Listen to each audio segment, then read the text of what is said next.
ಶ್ರೀ ಗುರುಭ್ಯೋ ನಮಃ. ಹರಿ ಓಂ.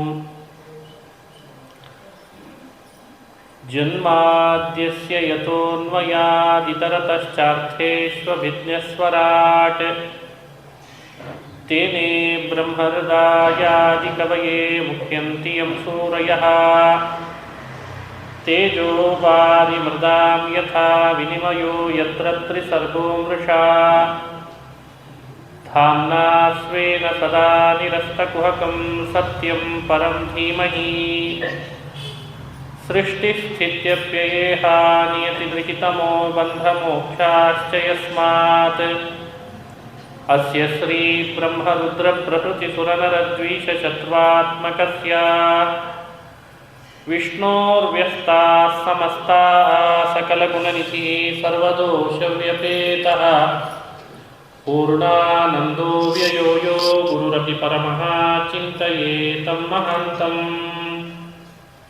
ನಾರಾಯಣಂ ನಮಸ್ಕೃತ್ಯ ನರಂ ಚೈವ ನರೋತ್ತಮಂ ದೇವೀಂ ಸರಸ್ವತೀಂ ವ್ಯಾಸಂ ತತೋ ಜಯಮುದೀರಯೇತ್. ಅಭ್ರಮಂ ಭಂಗರಹಿತಂ ಅಜಡಂ ವಿಮಲಂ ಸದಾ ಆನಂದತೀರ್ಥಮತುಲಂ ಭಜೆ ತಾಪತ್ರಯಾಪಹಂ.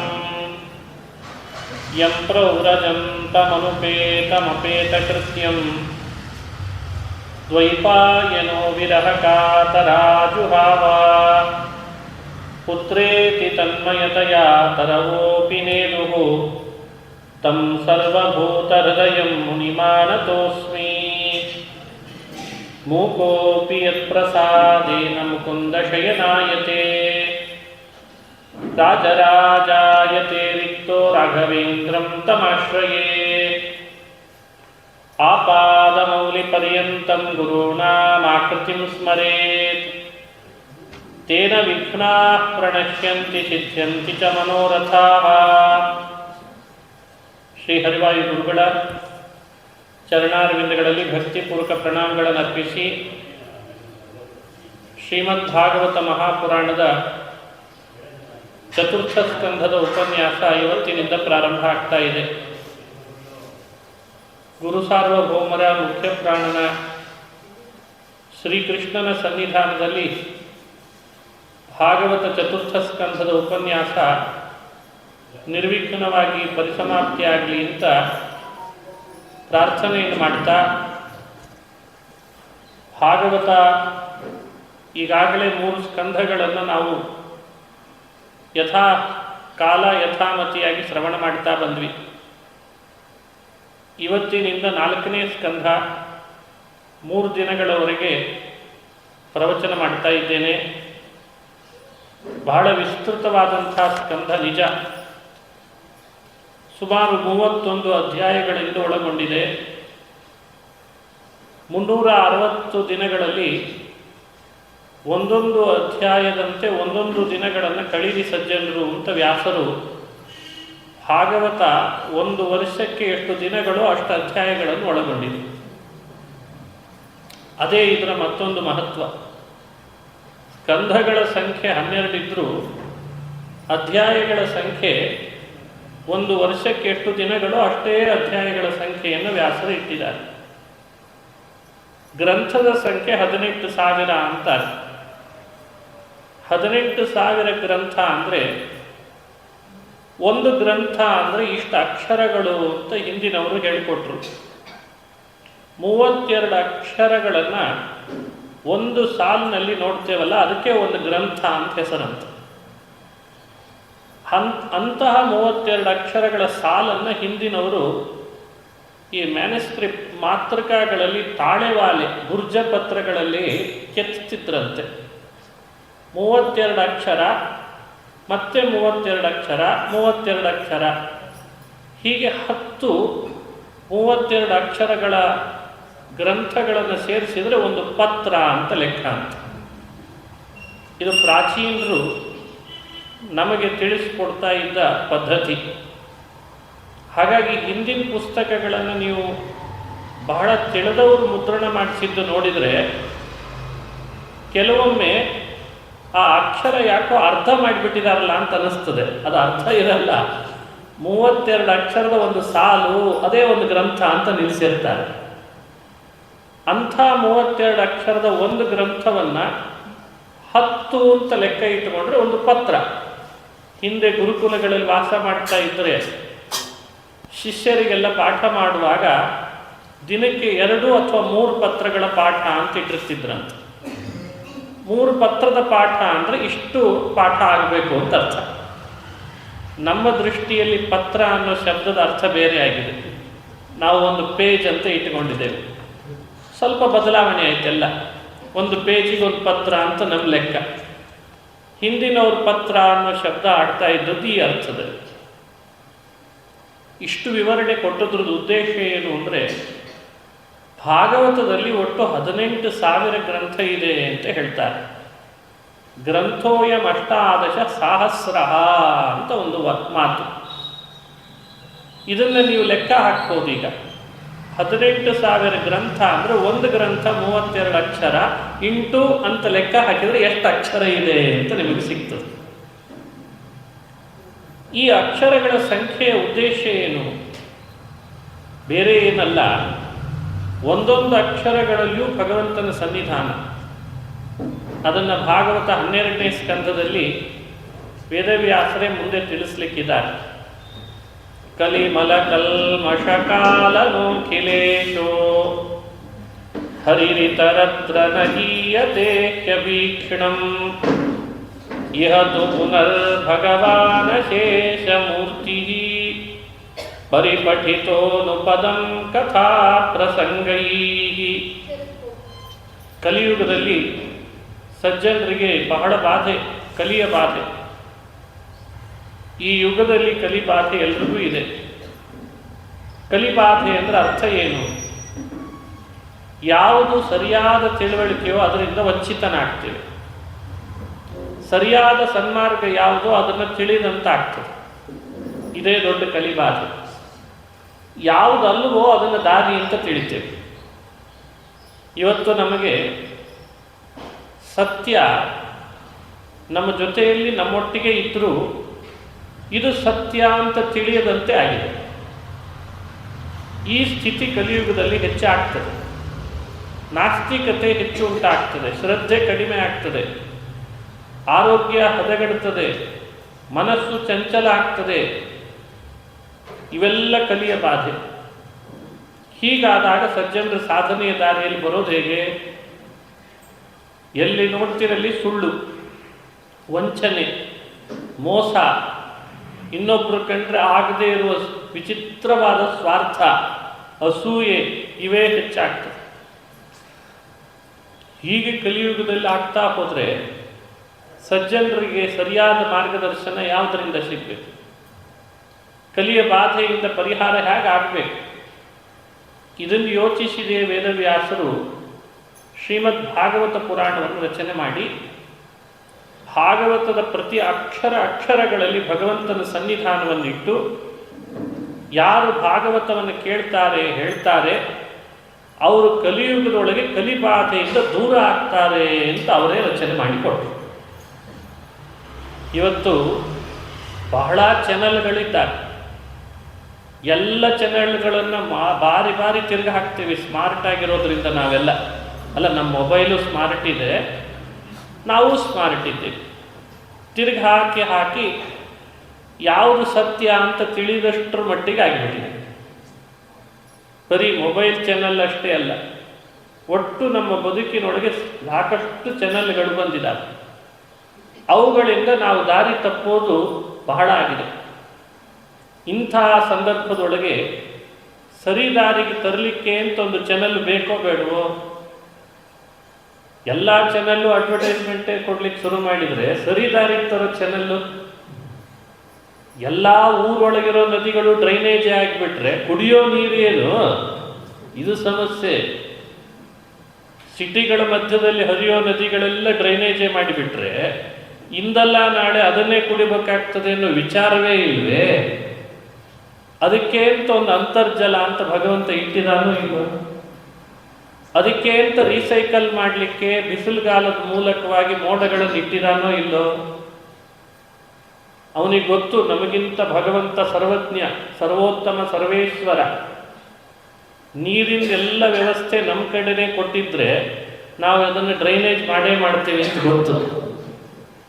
ಅದಕ್ಕೆ ಅವ ನೀರಿನ ವ್ಯವಸ್ಥೆ ರೀಸೈಕಲ್ ಮಾಡಲಿಕ್ಕೆ ಸೂರ್ಯನಿಗೆ ಮೋಡಕ್ಕೆ ಹೇಳಿದ, ಇವ್ರ ಕೈಯಲ್ಲಿ ಕೊಡಬೇಡ, ಇವರೆಲ್ಲ ಹಾಳು ಮಾಡಿಬಿಡ್ತಾರೆ. ಗಾಳಿ ವ್ಯವಸ್ಥೆ ನಾವು ಯಾವಾಗಲೂ AC-ನೇ ಬಯಸ್ತೇವೆ, ಫ್ಯಾನೇ ಬಯಸ್ತೇವೆ. ಹೀಗೆ ಅತಿ ಕೃತಕವನ್ನು ಬಯಸೋ ನಮ್ಮ ಕೈಯಲ್ಲಿ ಕೊಟ್ಟರೆ ಅದನ್ನು ನಾಶ ಮಾಡ್ತೇವೆ ಅಂತ ಗೊತ್ತು. ಅಷ್ಟು ಪೊಲ್ಯೂಟೆಡ್ ವ್ಯವಸ್ಥೆ. ವಾಹನಗಳ ಮೂಲಕ, ಅಲ್ಲಲ್ಲಿ ಫ್ಯಾಕ್ಟ್ರಿಗಳ ಮೂಲಕ, ಇನ್ನಿತರ ಬೇರೆ ಬೇರೆ ವಿದ್ಯುತ್ತಿನ ಮಷೀನಿನ ಮೂಲಕ ಎಲ್ಲ ಗಾಳಿ ಕೆಡಿಸ್ತೇವೆ. ಅಷ್ಟು ಸ್ವಾರ್ಥ ಮನುಷ್ಯನಿಗೆ. ಗಾಳಿ ಸಹಜವಾಗಿ ಇಡ್ಲಿಕ್ಕೆ ಬಿಡಲ್ಲ ನಾವು. ಅದಕ್ಕೆ ಭಗವಂತ ಅಂದ, ಅವನು ಅಪೂರ್ವವಾದ ಗಾಳಿ, ಪ್ರಾಕೃತವಾದ ಭೂತ ವ್ಯವಸ್ಥೆ ನಾನೇ ಇಟ್ಟಿರ್ತೇನೆ ಅಂತಂದ. ಆ ಗಾಳಿ ನಮ್ಮ ಕೈಯಲ್ಲಿ ಕೊಟ್ಟಿದ್ರೆ ಇಷ್ಟೊತ್ತಿಗೆ ನಾವೇನು ಮಾಡ್ತಿದ್ವಿ? ಬಾ ಬಾ ಬಾ ನೀನು ಬಾ ಮಾಡ್ತೇನೆ ಅಂತೇಳಿ ಸ್ವಲ್ಪ ಏನೋ ಕೈಗೆ ಸಿಕ್ಕದ್ದಕ್ಕೆ ಹಾಳು ಮಾಡ್ತಿದ್ದೇವೆ. ಇನ್ನು ಪೂರಾ ಗಾಳಿಯ ವ್ಯವಸ್ಥೆ ಎಲ್ಲ ನೀನೇ ನೋಡ್ಕೊಂತೇನಾದರೂ ವಾಯು ವ್ಯವಸ್ಥೆಯನ್ನು ಕೊಟ್ಟರೆ ನಾವೆಲ್ಲ ಪೂರ್ಣ ಅದನ್ನು ಪೊಲ್ಯೂಟೆಡ್ ಮಾಡಿಬಿಡ್ತೀವಿ. ಭೂಮಿ ಅದರದ್ದೆಲ್ಲ ವ್ಯವಸ್ಥೆಯನ್ನು ನಮ್ಮ ಕೈಯಲ್ಲಿ ಕೊಟ್ಟರೆ ಇಡೀ ಭೂಮಿನೇ ಕಾಂಕ್ರೀಟ್ ಹಾಕಿ ಇಟ್ಬಿಡ್ತೀವಿ. ಅಲ್ಲ, ಈಗಾಗಲೇ ಹಾಕಿದ್ದೇವೆ, ಏನು ಸುಮ್ಮನೆ ಇಲ್ಲ, ನಾವೆಲ್ಲ ಬುದ್ಧಿವಂತರೇ. ಎಲ್ಲಾದರೂ ಮಣ್ಣು ಇಟ್ಟು ಮರ ಬೆಳೆಯೋ ಹಾಗೆ ವ್ಯವಸ್ಥೆ ಇದೆ ಅಂದರೆ 2 ದಿನದೊಳಗೆ ಅಲ್ಲೊಂದೇನಾದರೂ ಕಾಂಕ್ರೀಟೋ ಅಥವಾ ರಸ್ತೆ ಮಾಡಲಿಕ್ಕೆ ಟಾರೋ ಅಥವಾ ಇನ್ನೇನೋ ಮಾಡಿ ಅದನ್ನು ಹಾಳು ಮಾಡಿರ್ತೀವಿ. ಅಷ್ಟು ಬಹಳ ಉತ್ಸಾಹ ಮುಂದುವರೆದಿದ್ದೇವೆ ನಾವೆಲ್ಲ. ನಾವ್ಯಾರು ಏನು ಬುದ್ಧಿವಂತರಲ್ಲ ಅಂದ್ಕೊಳ್ಬೇಡಿ. ಸಹಜ ಪ್ರಕೃತಿಯ ವ್ಯವಸ್ಥೆಗಳಲ್ಲಿ ವಿಸಹಜತೆಯನ್ನು ತಾಂಡವಾಡೋ ಹಾಗೆ ಮಾಡಿ ಸ್ವಾರ್ಥ ಮೆರೆದು ಭಾಳಾದರೂ ಒಂದು 30 ವರ್ಷ ಜ್ಞಾನ ತಿಳುವಳಿಕೆ ಬಂದ ಮೇಲೆ ಒಂದು 30 ವರ್ಷ ಭೂಮಿ ಮೇಲೆ ಇದ್ದು ಹೋಗ್ಲಿಕ್ಕೆ ಇಟ್ಟು ನಾಟಕ ಮಾಡ್ತೀವಿ ನಾವೆಲ್ಲ. ಇದೆಲ್ಲ ಗೊತ್ತು ಭಗವಂತನಿಗೆ. ಈ ಸ್ವಾರ್ಥ, ಈ ಮೋಸ, ಈ ನಾಶ ಮಾಡುವ ಪ್ರಕೃತಿ ವಿರುದ್ಧದ ಇವನ ಭಾವ ಎಲ್ಲ ಗೊತ್ತು ದೇವರಿಗೆ. ಅದಕ್ಕೆ ಆ ಭಗವಂತ ನಮಗೋಸ್ಕರ ಅಂತ ಇದರೊಳಗೆ ಇರುವ ಸಜ್ಜನರಿಗೆ, ಸಾತ್ವಿಕರಿಗೆ, ಆಸ್ತಿಕರಿಗೆ, ಶ್ರದ್ಧಾಳುಗಳಿಗೆ ಸರಿಯಾದ ಗಾಳಿ, ಸರಿಯಾದ ಬೆಳಕು, ಸರಿಯಾದ ತಿಳುವಳಿಕೆ, ಸರಿಯಾದ ನೀರು ಸಿಗೋ ಹಾಗೆ ಮಾಡಿ ಅವರ ಅಂತಃಕರಣ ಪರಿಶುದ್ಧ ಮಾಡಿಸಿ ಅವರಿಗೆ ಅಂತೊಂದು ಸರಿಯಾದ ಚಾನಲನ್ನು ಕೊಟ್ಟ. ಅದೇ ಶ್ರೀಮದ್ ಭಾಗವತ ಅಂತ. ಭಾಗವತ ಅಂದ್ರೆ ಯಾವ ದೇಶದಲ್ಲಿ ಇರಲಿ, ಯಾವ ಕಾಲದಲ್ಲಿ ಇರಲಿ, ಯಾವ ವಯಸ್ಸಿನಲ್ಲಾದರೂ ಇರಲಿ, ಸ್ತ್ರೀ ಆಗಲಿ ಪುರುಷರಾಗಲಿ, ಯಾವ ವರ್ಣದವರೇ ಆಗಲಿ, ಅವ್ರು ಇದೇ ವರ್ಣದವರು ಆಗಬೇಕು ಅಂತಿಲ್ಲ. ಯಾವ ಮತದವರಾಗಲಿ, ಯಾವ ಮಠದವರಾಗಲಿ, ಯಾರಾದರೂ ಪರವಾಗಿಲ್ಲ. ಭಾಗವತದ ಚಾನಲ್ ನೋಡಿಬಿಟ್ರೆ ಅವರಿಗೆ ಭಗವಂತನ ದರ್ಶನ ಆಗಲೇಬೇಕು. ಹಾಗೆ ಮಾಡಿ ಇಟ್ಬಿಟ್ಟೆ. ಭಾಗವತದ ಚಾನಲನ್ನು ಚೆನ್ನಾಗಿ ಅವಲೋಕನ ಮಾಡಿದರೆ ಮತ್ತೆ ಮನಸ್ಸಿನಲ್ಲಿ ಪ್ರಶ್ನೆ ಉಳಿಬಾರದು ದೇವರ ಬಗ್ಗೆ. ಹಾಗೆ ಮಾಡಿದ್ದ. ಭಾಗವತವನ್ನು ಶ್ರವಣ ಮಾಡ್ತಾ ಅಧ್ಯಯನ ಮಾಡ್ತಾ ಇದ್ಬಿಟ್ರೆ ಬದುಕಿನ ಅನೇಕ ಸಮಸ್ಯೆಗಳನ್ನು ಹೇಗೆ ಫೇಸ್ ಮಾಡಬೇಕು ಅನ್ನೋದು ಹೇಳ್ಕೊಟ್ಬಿಡ್ತಾರೆ. ಸಮಸ್ಯೆ ಯಾರಿಗಿಲ್ಲ? ಎಲ್ಲರಿಗಿದೆ. ಆದರೆ ಫೇಸ್ ಮಾಡೋದು ಹೇಗೆ ಅಂತ ಅಭ್ಯಾಸ ಆಗಿಲ್ಲ ನಮಗೆ.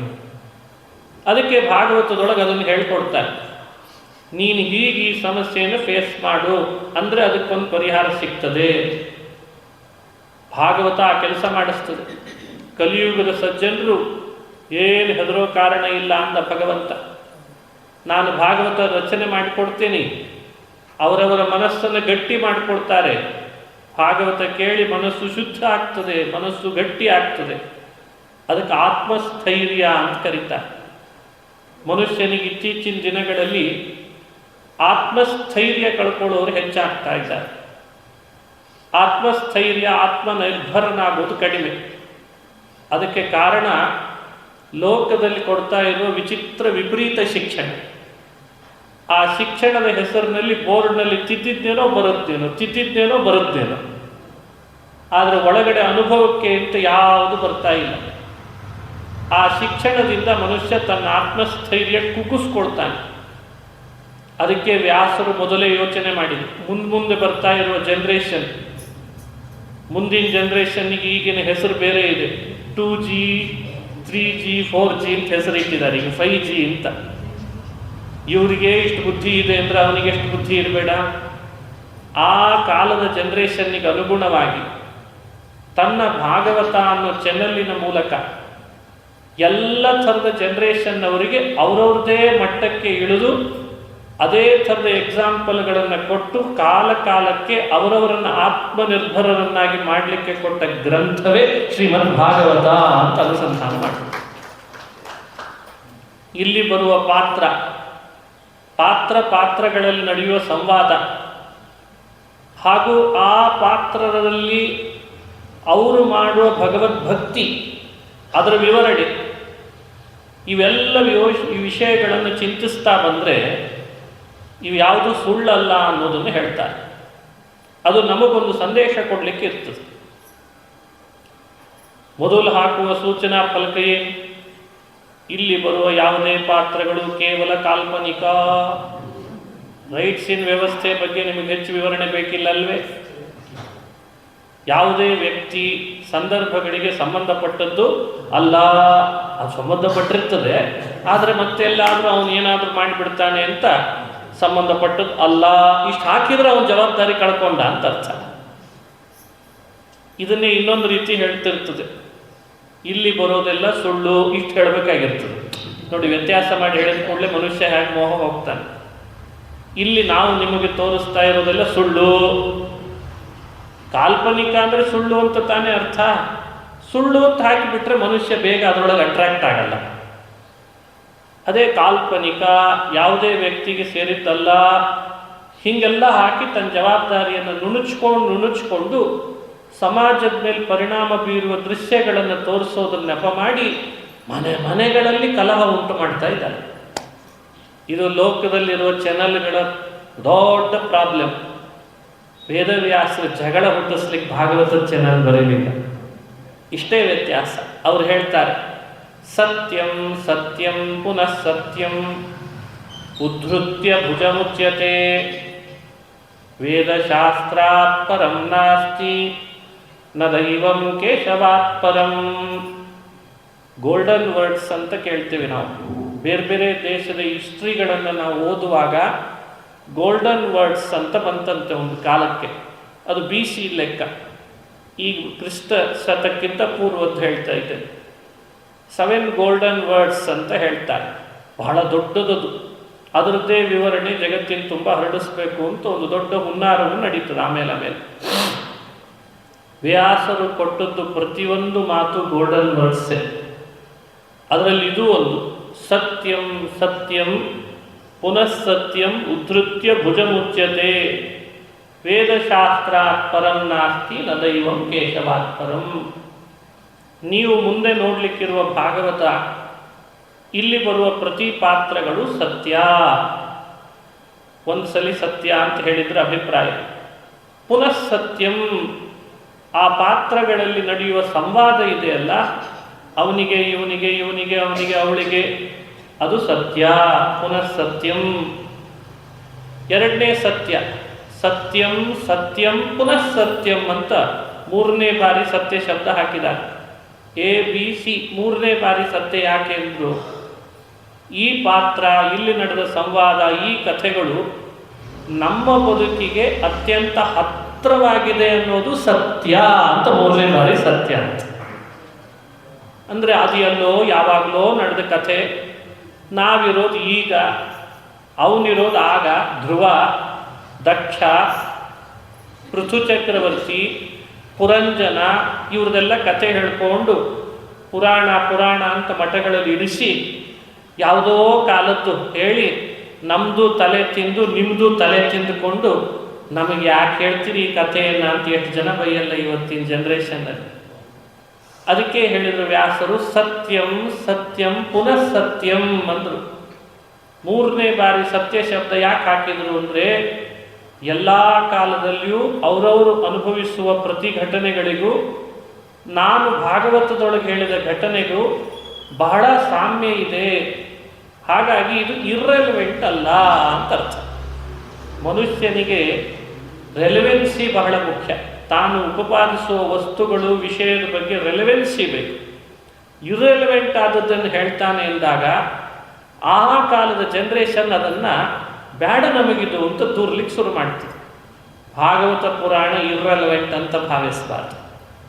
ಯಾವುದೋ ಧ್ರುವ ಮಂಡಲದ ಕಥೆ, ಧ್ರುವಲೋಕದ ಕಥೆ ಹೇಳ್ತದೆ, ನಾವು ಭೂಲೋಕದೊಳಗಿದ್ದೇವೆ, ಧ್ರುವದ ಕಥೆ ನಾವ್ಯಾಕೆ ಕೇಳಬೇಕು ಅಂತ ತಕರಾರು ತೆಗೆದ್ರೆ ಏನು ಉತ್ತರ ಕೊಡ್ತೀವಿ? ವ್ಯಾಸರ ಪುರಾಣ ಪ್ರಪಂಚ ವಾಂಗ್ಮಯ ಯಾವತ್ತೂ ಕೂಡ ಅಪ್ರಸ್ತುತ ಅಂತ ನಾವು ದೂರಬಾರ್ದು. ಅದಕ್ಕೆ ಪುನಃಸತ್ಯಂ ಉದ್ಧೃತ್ಯ ಭುಜಮುಚ್ಯತೆ ಅಂತಂದ್ರು ಅವರು. ಇದನ್ನು ವೇದವ್ಯಾಸರು ಶಪಥ ಮಾಡಿ ಹೇಳ್ತಾರೆ. ಬದುಕಿನಲ್ಲಿ ಇವೆರಡಕ್ಕಿಂತಲೂ ಶ್ರೇಷ್ಠವಾದದ್ದು ಮತ್ತೊಂದಿಲ್ಲ. ಒಂದು ವೇದ, ಇನ್ನೊಂದು ಅವುಗಳ ವಿವರಣೆ ಕೊಡ್ಲಿಕ್ಕೆ ಬಂದ ಪುರಾಣ, ಮಹಾಭಾರತ, ರಾಮಾಯಣ, ಪಂಚರಾತ್ರ. ಇವುಗಳಿಗಿಂತ ಶ್ರೇಷ್ಠವಾದ, ನಮ್ಮ ಆತ್ಮ ಉನ್ನತಿಗೆ ಕಾರಣವಾದ ಮತ್ತೊಂದು ಗ್ರಂಥ ಇಲ್ಲ. ಆ ಭಗವಂತ ಕೇಶವ ಶ್ರೀಕೃಷ್ಣ ನಾರಾಯಣ, ಅವನಿಗಿಂತ ಸರ್ವೋತ್ತಮನಾದ ಮತ್ತೊಬ್ಬ ದೇವತೆ ಇಲ್ಲ. ಇದನ್ನು ವ್ಯಾಸರು ಎಲ್ಲ ಪುರಾಣ ಶಾಸ್ತ್ರಗಳಿಗೆ ಸೂಚನಾ ಫಲಕ ಅಂತ ಹಾಕ್ತಾರೆ. ಸೀರಿಯಲ್ ನೋಡಬೇಕಾದ್ರೆ ಮೊದಲೊಂದು ಸೂಚನಾ ಫಲಕ ಅಂತ ಹಾಕಿರ್ತಾರಲ್ಲ, ಸೂಚನೆ ಅಂತ ಹಾಕಿ, ನಾನು ನಿಮಗೆ ಸತ್ಯ ಹೇಳ್ತೇನೆ, ಪಾತ್ರ ಸತ್ಯ ಇದೆ, ನಿಮಗೂ ಅದು ಸಂಬಂಧಪಟ್ಟಿದೆ ಅನ್ನೋದು ಸತ್ಯ ಆಗಿದೆ. ಸತ್ಯ ಹೇಳ್ತೇನೆ ಅಂದರೆ ವ್ಯೂಸ್ ಕಡಿಮೆ, ಸುಳ್ಳು ಹೇಳ್ತೇನೆ ಅಂದರೆ ವ್ಯೂಸ್ ಜಾಸ್ತಿ. ಇದೇ ನೋಡಿ ವಿಪರ್ಯಾಸ. ಸುಳ್ಳು ಹೇಳ್ತಾರೆ, ಅಶ್ಲೀಲ ತೋರಿಸ್ತಾರೆ, ವಿಚಿತ್ರವಾದ ಶಬ್ದದ ಮಾಲಿನ್ಯ ಇರುವಂತಹ ಗಾನಗಳನ್ನು ಹಾಕ್ತಾರೆ, ಅದಕ್ಕೆ ವ್ಯೂಸ್ ಜಾಸ್ತಿ. ಸೈಲೆಂಟಾಗಿ ಹೇಳ್ತಾರಲ್ಲ ಅದಕ್ಕಿಲ್ಲ. ಶಾಸ್ತ್ರೀಯ ಸಂಗೀತಕ್ಕೆ ವ್ಯೂಸ್ ಕಡಿಮೆ ಯಾವಾಗಲೂ. ಇದು ಯೋಚನೆ ಮಾಡಿದಾಗ ನಮಗೆ ಕೆಲವೊಮ್ಮೆಲ್ಲೋ ಅಶ್ರದ್ಧೆ ಮೂಡಿಸ್ಬೋದು. ನೋಡಿ, ಅದು ಎಷ್ಟು ಜನ ಅದನ್ನು ಕೇಳ್ತಾರೆ, ಇದನ್ನು ಎಷ್ಟು ಜನ ಕೇಳ್ತಾರೆ ಭಾಳ ಆದರೆ. ಹಾಗಾಗಿ ಜನ ಹೆಚ್ಚು ಕೇಳೋದು ಅದೇ ಬಹಳ ಮಹತ್ವ ಅಂತ. ನಮ್ಮಲ್ಲಿ ಯಾವಾಗಲೂ ಇದೊಂದು ಪ್ರಾಬ್ಲಮ್. ಡೆಮಾಕ್ರಸಿಯಲ್ಲಿರೋ ನಮಗೆ ಬಹುಮತದಿಂದ ಅಧಿಕಾರವನ್ನು ಆಚರಿಸೋದೇನೋ ಒಂದು ಹಂತದಲ್ಲಿ ಸೂಕ್ತ. ವಿಮರ್ಶೆ ಬಹಳ ಮಾಡಬೇಕು ಇವತ್ತಿನ ಜನ್ರೇಷನ್ನಲ್ಲಿರೋರು ನಾವು. ಆದರೆ ಒಂದು ಉದಾಹರಣೆ ಕೊಡ್ತೇನೆ, ಯಾರನ್ನೋ ದೂರ್ಲಿಕ್ಕಲ್ಲ, ಶ್ರೇಷ್ಠತೆಯನ್ನು ಅರ್ಥೈಸ್ಕೊಳ್ಳಿಕ್ಕೆ ಇದು ಒಂದು ಮಾರ್ಗ ಇದೆ ಅಂತ. ಯೋಚಿಸ್ರಿ, ನಾವಿವತ್ತು ತರಕಾರಿ ತರಲಿಕ್ಕೆ ಹೋಗ್ತೇವೆ ಮಾರ್ಕೆಟಿಗೆ, ಜ್ಯುವೆಲರಿ ಶಾಪಿಗೂ ಹೋಗ್ತೇವೆ, ಬಂಗಾರ ರತ್ನ ಬೆಳ್ಳಿ ಕೊಂಡುಕೊಳ್ಳಿಕ್ಕೆ. ಜನಸಂಖ್ಯೆ ಜಾಸ್ತಿ ಎಲ್ಲಿರ್ತಾರೆ ಹೇಳಿ?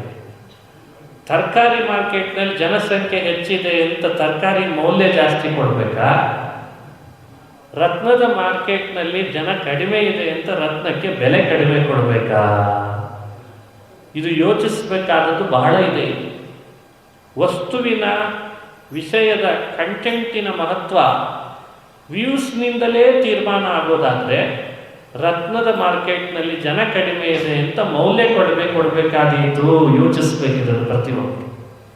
ಹಾಗಾಗಿ ಆಸ್ತಿಕ ಶ್ರದ್ಧಾಳುಗಳಾದ ನಾವೆಲ್ಲ ಭಾಗವತ, ರಾಮಾಯಣ, ಮಹಾಭಾರತ, ಭಾರತ ದೇಶದಲ್ಲಿ ಹುಟ್ಟಿ ಭಾರತೀಯ ಪ್ರಜೆಗಳಾಗಿ ಇನ್ನೂ ವಿಶೇಷವಾಗಿ ವ್ಯೂಸ್ ಇಲ್ಲ ಅಂತನೋ, ಅಥವಾ ಅವುಗಳ ಅಧ್ಯಯನದಲ್ಲಿ ಕಡಿಮೆ ಆಗಿದೆ ಅಂತನೋ, ಶೈಕ್ಷಣಿಕವಾಗಿ ಆ ವಿಷಯಗಳು ನಮಗೆ ಇವತ್ತು ಕಡಿಮೆ ಸಿಗ್ತಿದೆ ಅಂತನೋ, ಅದರ ಮಹತ್ವವನ್ನು ಕಡಿಮೆ ಅಂತ ಅಲ್ಲಗಳಿಬಾರ್ದು. ಮನುಷ್ಯ ಯೋಚಿಸಿ ಇವುಗಳನ್ನು ತೀರ್ಮಾನ ಮಾಡಬೇಕು. ಯಾಕಂದರೆ ಇದು ರತ್ನ ಇದ್ದ ಹಾಗೆ. ರತ್ನ ಎಲ್ಲಿ ಸಿಗ್ತದೆ?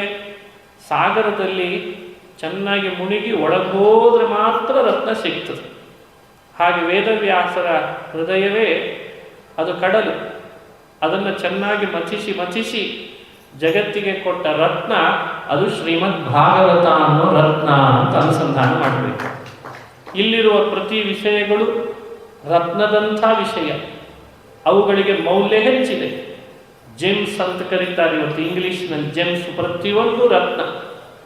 ಕೆಲವು ಸ್ಕಂಧಗಳು ಹವಳ, ಇನ್ನು ಕೆಲವು ಸ್ಕಂಧಗಳು ಪಚ್ಚೆ, ಕೆಲವು ನೀಲ, ಕೆಲವು ಸ್ಫಟಿಕ, ಎಲ್ಲ ನವರತ್ನಗಳಿದ್ದಾರೆ. ಯಾವ ರತ್ನಗಳಿಗೂ ಬೆಲೆ ಕಡಿಮೆ ಇಲ್ಲ. ಕೆಲವಂತೂ ವಜ್ರ, 11ನೇ ಸ್ಕಂದ ಬರ್ತದೆ ಮುಂದೆ, ಅದು ವಜ್ರ ಇಲ್ಲ. ಅದು ನೋಡಲಿಕ್ಕೂ ಕಠಿಣ, ತಿಳಿಲಿಕ್ಕೂ ಕಠಿಣ. ವಜ್ರಕ್ಕೆ ಕಾಠಿಣ್ಯ ಜಾಸ್ತಿ ಅಂಥೇಳಿ ಮೌಲ್ಯ ಕಡಿಮೆನಾ? ಆದರೆ ಮೌಲ್ಯ ಇದ್ದೇ ಇದೆ. ಹಾಗೆ ಪ್ರತಿಯೊಂದು ಸ್ಕಂಧಗಳು ನವರತ್ನಗಳಂತೆ ಇದ್ದಾವೆ. ಆ ನವರತ್ನಗಳು ಬಂದದ್ದೇ ವ್ಯಾಸರ ಹೃದಯ ಕಡಲಿನಿಂದ. ಆ ಕಡಲಿನ ಒಳಗಿನಿಂದ ಬಂತು, ಹೃದಯದಿಂದ ಬಂತು. ಹಾಗಾಗಿ ನಾವೆಲ್ಲ ತರಕಾರಿ ಮಾರ್ಕೆಟಿಗೆ ಬಂದಿಲ್ಲ, ರತ್ನದ ಮಾರ್ಕೆಟಿಗೆ ಬಂದಿದ್ದೇವೆ ಅಂತ ಅನುಸಂಧಾನ ಮಾಡಬೇಕು. ಭಾಗವತದ ಶ್ರವಣ ಅಧ್ಯಯನ ಅಂದರೆ ಅದು ರತ್ನದ ಅಂಗಡಿ. ಅಲ್ಲಿ ಬಂದಾಗ ಯಾವ್ಯಾವ ರತ್ನ ಸಿಗ್ತದೆ, ಎಷ್ಟೆಷ್ಟು ಅದನ್ನು ಆರಿಸಿ ನಾವು ತಗೊಳ್ತೇವೆ, ಅಷ್ಟಷ್ಟು ಶ್ರೀಮಂತರಾಗ್ತದೆ. ಹಿಂದಿನ ಕಾಲದಲ್ಲೆಲ್ಲ ಯಾರ ಮನೆಯಲ್ಲಿ ಹೆಚ್ಚು ರತ್ನ ಇರ್ತಿತ್ತೋ ಅವನು ಶ್ರೀಮಂತ, ಯಾರ ಮನೆಯಲ್ಲಿ ಹೆಚ್ಚು ನಿಧಿ ಇದೆಯೋ ಅವನು ಶ್ರೀಮಂತ. ಹಾಗೆ ಇವತ್ತು ನಾವು ನಮ್ಮ ಮನೆಗಳಲ್ಲಿ ವಾಹನ ಇದೆ ಅಂತ ಶ್ರೀಮಂತರಂತಲ್ಲ.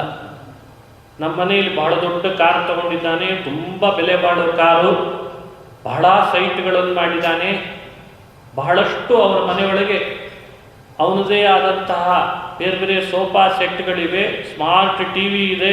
ಇದನ್ನು ನೋಡಿ ಶ್ರೀಮಂತರು ಅನ್ನೋದಲ್ಲ.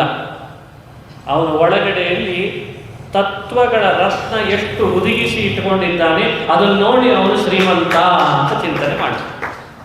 ಹಾಗಾಗಿ ನಾವು ಭಾಗವತದ ಅಧ್ಯಯನ, ಅಧ್ಯಾಪನ, ಶ್ರವಣಗಳಲ್ಲಿ ರತರಾದರೆ ಒಂದೊಂದೇ ತತ್ವಗಳು ಸಿಗ್ತವೆ, ಸಂದೇಶ ತತ್ವ. ಅವುಗಳನ್ನು ನಮ್ಮ ಜೋಬಿನಲ್ಲಿ ಹಾಕ್ಕೊಳ್ಬೇಕು. ಇದು ಜೋಬಿನಲ್ಲಿ ಹಾಕ್ಕೊಂಡ್ರೆ ಸಮಸ್ಯೆ ಹೇಳ್ತೇನೆ ನಿಮಗೆ. ಬೇರೆ ಬೇರೆ ಮೊಬೈಲ್ಗಳಲ್ಲಿ ಫೈಲ್ ಅಪ್ಲೋಡ್ ಮಾಡಿದ ಹಾಗೆ ಅದು ಹ್ಯಾಂಗ್ ಆಗ್ಲಿಕ್ಕೆ ಶುರು ಆಗ್ತದೆ, ಅಥವಾ ಫುಲ್ ಸ್ಟೋರೇಜ್ ಫುಲ್ ಅಂತ ತೋರಿಸ್ತದೆ. ಭಾಗವತದ ತತ್ವಗಳನ್ನು ಬುದ್ಧಿಯಲ್ಲಿ ಅಪ್ಲೋಡ್ ಮಾಡಿದ ಹಾಗೆ ಸ್ವಲ್ಪ ಮೊದಲು ಅಪ್ಲೋಡ್ ಮಾಡಿರಿ, ನಾಳೆ ಮಾಡದೇ ಇದ್ರೆ ಅದೇ ಬುದ್ಧಿ ಕೇಳ್ತದೆ, ಯಾಕೋ ಮಾಡಲಿಲ್ಲಲ್ಲ ಇವತ್ತು ಅಂತ. ಇಲ್ಲಿ ಫುಲ್ ಸ್ಟೋರೇಜ್ ಅಂತ ಇಲ್ಲವೇ ಇಲ್ಲ. ನಮ್ಮ ಅರ್ಹತೆಗನುಗುಣ ಈ ತತ್ವ ಸಂದೇಶಗಳ ಫೈಲನ್ನು ಎಷ್ಟು ಸ್ಟೋರ್ ಮಾಡಲಿಕ್ಕೆ ಶುರು ಮಾಡಿದರೂ ಆತ್ಮ ಪರಿಶುದ್ಧನಾಗಿದ್ದರೆ, ಸಾತ್ವಿಕನಾಗಿದ್ದರೆ ಮತ್ತಷ್ಟು ಬೇಕು ಅಂತ ಅನಿಸ್ಲಿಕ್ಕೆ ಶುರು ಆಗ್ತದೆ. ಅಂಥ ಅದ್ಭುತವಾದ ಮಹಿಮೆ ಶ್ರೀಮದ್ ಭಾಗವತಕ್ಕಿದೆ. ಭಾಗವತದ 4ನೇ ಸ್ಕಂಧ ಈಗ ಪ್ರಸ್ತುತ ಪ್ರವಚನದ ವಿಷಯ ಆದ್ದರಿಂದ ಅದರ ಬಗ್ಗೆ ನಿಮ್ಮ ಜೊತೆಯಲ್ಲಿ ಹಂಚಿಕೊಳ್ತೇವೆ.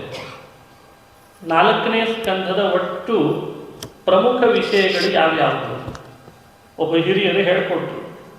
ಪಶುಪತಿರಪಿ ಪ್ರೇಕ್ಷಾ ದಕ್ಷೋ ಯತೋ ಗಮದುನ್ನತಿಂ ಸಕಲ ಜನತಾ ವಂದ್ಯಂ ಸ್ಥಾನಂ ಧ್ರುವೋ ಅವಾಪಯದನುಗ್ರಹಾತ್ ಪೃಥುರಪಿ ಮಹೀದೋಹಾತ್ ಕೀರ್ತಿಂ ಶುಭಾಂ ಸಮಪೀಪಲತ್ ತಮಿಮಮಜಿತಂ ವಂದಾರೂಣಾಂ ಅಮಂದಮುದಂ ನುಮಃ.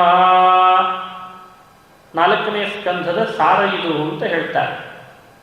ಈ ಗ್ರಂಥದ ಈ ಸ್ಕಂಧದ ಸಾರ ಮೊದಲನೇ ವಿಷಯ, ದಕ್ಷ ಅಂತ ಒಬ್ಬ ಪ್ರಜಾಪತಿ.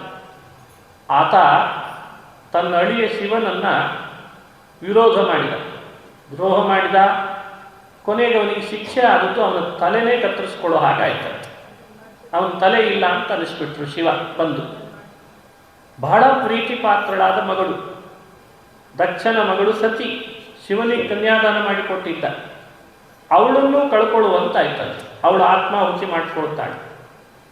ಈ ಕಥೆಯನ್ನು 4ನೇ ಸ್ಕಂದ ಪ್ರಾರಂಭದಲ್ಲಿ ಹೇಳ್ತದೆ. ಅದರ ಸಂದೇಶ ಏನು, ಆ ಕಥೆಯ ವಿಸ್ತಾರ ಏನು ಅಂತ ಮುಂದೆ ನೋಡೋಣ. 2ನೇದು ಸಕಲ ಜನತಾ ವಂದ್ಯಂ ಸ್ಥಾನಂ. ಎಲ್ಲರೂ ಆಕಾಶದ ಕಡೆಗೆ ನೋಡಿದಾಗೆಲ್ಲ ಮಿನುಗುವಂಥ ನಕ್ಷತ್ರ ಅಂದರೆ ಧ್ರುವ. ಯಾರಿಗೆ ಗೊತ್ತಿಲ್ಲ ಇವತ್ತು ಧ್ರುವ? ನೋಡಿ ಅವನ ಕಥೆ. ಅವನ ತಂದೆ ತಾಯಿಯಂದ್ರೆ ಯಾರು? ಇದೇ ಭೂಮಿಯನ್ನು ಆಳಿದ ಆತ. ಅವನು ಹೋಗಿ ತಾರೆಯಾಗಿ ಮಿಂಚುತ್ತಿದ್ದಾನೆ. ಅವನ ಕಥೆಯನ್ನು ಈ ಸ್ಕಂದದಲ್ಲಿ ಹೇಳ್ತಾರೆ. ಇದು 4ನೇ ಸ್ಕಂದದ ಮತ್ತೊಂದು ಅಂಶ. ಧ್ರುವನ ಉಪಾಖ್ಯಾನ, ಅವನ ಸಾಧನೆ, ಎತ್ತರಕ್ಕೆ ಹೇಗೆ ಬೆಳೆದ ಆತ ತಾರೆಯಾಗಿ ಹೇಗೆ ಮಿಂಚುತ್ತಾನೆ. ಯಾಕಂದರೆ ಇತ್ತೀಚೆಗೆ ಮೈಗೆ ಬಣ್ಣ ಹಚ್ಚಿಕೊಂಡ್ರಷ್ಟೇ ಧ್ರುವ ತಾರೆ ಅಲ್ವೇ? ಎಂಥ ಭ್ರಮೆ ಹುಟ್ಟಿಸಿದ್ದಾರೆ ನಮಗೆಲ್ಲ. ಬಣ್ಣ ಹಚ್ಕೊಂಡು ಒಂಚೂರು ಅವ್ರಿಗೇನು ಕುಣಿತ ಸರಿಯಾಗಿ ಬರಲ್ಲ, ಮತ್ತೆ ಡೈರೆಕ್ಟ್ ಹೇಳಿಕೊಟ್ಟ ಹಾಗೆ 4 ಕಡೆ ಕುಣಿದು ಬಿಟ್ರೆ ಸಾಕು. ಮರುದಿನ ಪೇಪರ್ನಲ್ಲಿ ಧ್ರುವ ತಾರೆ ಅಂತ ಹಾಕಿರ್ತಾರೆ. ನಾಚಿಕೆ ಆಗ್ಬೇಕಲ್ವೇ? ಯಾರು ಬೇಕಾದರೂ ಯಾರ ಹೆಸರು ಬೇಕಾದರೂ ಇಟ್ಕೊಳ್ಳಿಕ್ಕೆ ಶುರು ಮಾಡಿದ್ದಾರೆ. ಯಾಕೆ? ಅಭಿವ್ಯಕ್ತಿ ಸ್ವಾತಂತ್ರ್ಯ. ಮತ್ತೆ ನಮ್ಮಲ್ಲಿ ಬಂದ ವಿಪರ್ಯಾಸ, ಎಜುಕೇಟೆಡ್ ಆಗಬೇಕು ನಾವೆಲ್ಲ. ಇನ್ನು 2ನೇ ಅಂಶ ಆಯಿತು. 3ನೇದು ಪೃಥುರಪಿ ಮಹೀದೋಹಾತ್ ಪೃಥ್ವೀ. ನೋಡಿ, ಪೃಥುರಪಿ ಮಹೀದೋಹಾತ್ ಕೀರ್ತಿಂ ಶುಭಾಂ. ಪೃಥು ಅಂತ ಚಕ್ರವರ್ತಿ, ನಾವು ಇರುವ ಈ ಭೂಮಿಯನ್ನು ಆಳಿದ ಆತ. ಅದಕ್ಕೆ ಈ ಭೂಮಿಗೆ ಪೃಥ್ವಿ ಅಂತ ಹೆಸರು ಬಂತಂತೆ. ಪೃಥು ಆಳಿದ್ರಿಂದ ಪೃಥ್ವಿ. ಎಂಥ ಮಹಾರಾಜ! ಇವತ್ತು ನಾವು ನಗರಗಳಲ್ಲಿ ಹೀಗೀಗೆ ನಗರ ಇರಬೇಕು ಅಂತ ಒಂದು ಪ್ಲ್ಯಾನ್ ಮಾಡ್ತಾರೆ. ಇವತ್ತು ಬೇಗ ಅರ್ಥ ಮಾಡಿಸ್ಬೋದು ಅದನ್ನು. ಸ್ಮಾರ್ಟ್ ಸಿಟಿ ಯೋಜನೆ ಅಂತ ಕೇಳಿರ್ತೀರಲ್ಲ, ಇದನ್ನು ಮೊಟ್ಟ ಮೊದಲು ಭೂಮಿಗೆ ಜಾರಿ ಮಾಡಿದವನು ಪೃಥು. ಹೀಗೆ ನಗರ ಇರಬೇಕು, ಕಾಡು ಹೀಗಿರಬೇಕು, ನಗರ ಹೀಗಿರಬೇಕು ಅಂತ ವ್ಯವಸ್ಥೆಯನ್ನು ಕಲ್ಪಿಸಿ, ಒಂದು ವೃತ್ತಿ ಹೀಗೆ ಕಟ್ಕೊಳ್ಬೇಕು, ವೃತ್ತಿ ಬದುಕನ್ನು ಹೀಗೆ ಕಟ್ಕೊಳ್ಬೇಕು, ಪ್ರಾಮಾಣಿಕವಾದ ವೃತ್ತಿಯನ್ನು ನಡೆಸಬೇಕು. ಈ ವ್ಯವಸ್ಥೆಗಳನ್ನು, ಇದಕ್ಕೆ ಇನ್ನೊಂದು ಅರ್ಥದಲ್ಲಿ ಸಿವಿಲೈಸೇಷನ್ ಅನ್ನೋ ಅರ್ಥದಲ್ಲಿ ಇವತ್ತು ಬಳಸ್ತೇವೆ ಶಬ್ದಗಳನ್ನು. ಇದನ್ನು ಲೋಕಕ್ಕೆ ಮೊಟ್ಟ ಮೊದಲು ಪರಿಚಯಿಸಿದವನು ಭಾಗವತ ಹೇಳ್ತದೆ ಪೃಥು ಅಂತ. ಈ ಪೃಥುವಿನ ಕಥೆ ಭಾಗವತದ 4ನೇ ಸ್ಕಂದದಲ್ಲಿ ಒಳಗೊಂಡಿದೆ. ಕೊನೆಗೆ ಪುರಂಜನ ಅಂತ ಒಬ್ಬ ರಾಜನ ಚರಿತ್ರೆ ನೋಡಿ. 4ನೇ ಸ್ಕಂದದ 4 ಪ್ರಮುಖ ಘಟ್ಟಗಳನ್ನು ಅನುಸಂಧಾನ ಮಾಡಿದ್ರು 4ನೇ ಸ್ಕಂದ ತಿಳಿದಂತೆ ಆಗ್ತದೆ.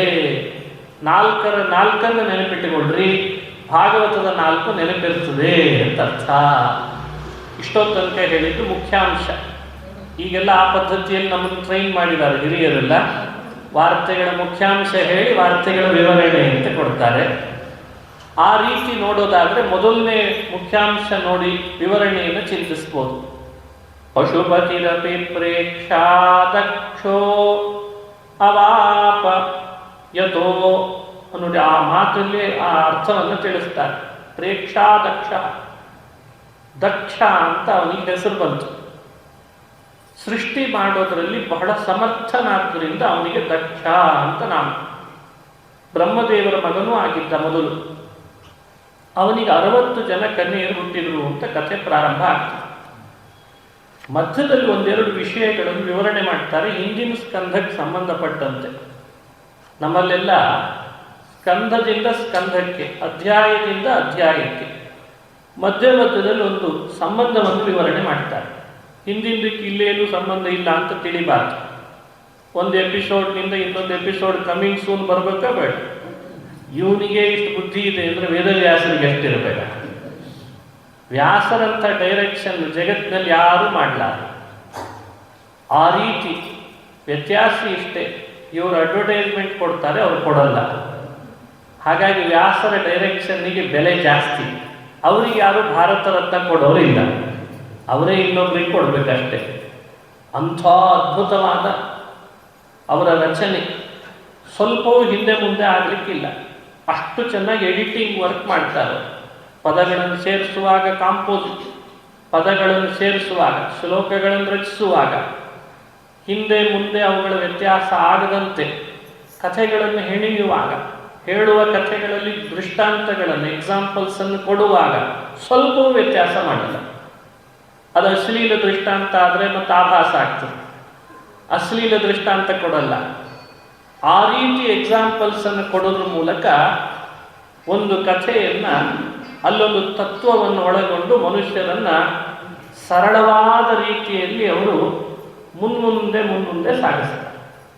ಎಷ್ಟು ಕಾದಂಬರಿ, ಎಷ್ಟು ಪುಸ್ತಕ, ಎಷ್ಟು ಕಾವ್ಯಗಳನ್ನು ಓದಿ ಬಂದಿದ್ದೇವೆ ನಾವೆಲ್ಲ ಈಗಾಗಲೇ. ಕೆಲವು ಕಾವ್ಯ ಮಾತ್ರ ನಮ್ಮನ್ನು ಓದಿಸ್ಕೊಂಡು ಹೋಗ್ತಾರೆ ಕೈ ಹಿಡಿದು.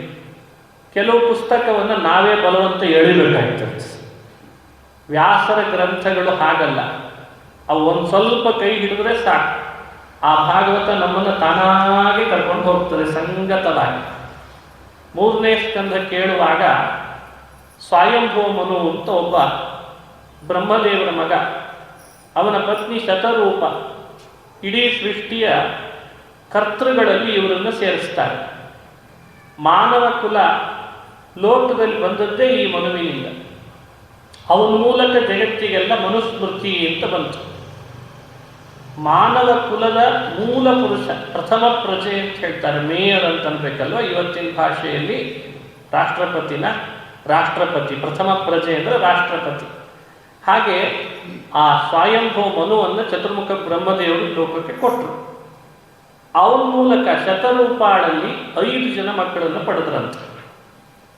5 ಜನ ಮಕ್ಕಳಲ್ಲಿ 3 ಹೆಣ್ಣು, 2 ಗಂಡು. ಆವಾಗ ನೋಡಿ ಹಾಗೆ ಸೃಷ್ಟಿ ಆದದ್ದು ವಿವರಣೆ ಇದೆ. ಪ್ರಿಯವ್ರತ, ಉತ್ತಾನಪಾದ ಅಂತ 2 ಗಂಡು ಮಕ್ಕಳು, ಆಕೂತಿ, ದೇವಭೂತಿ, ಪ್ರಸೂತಿ ಅಂತ 3 ಜನ.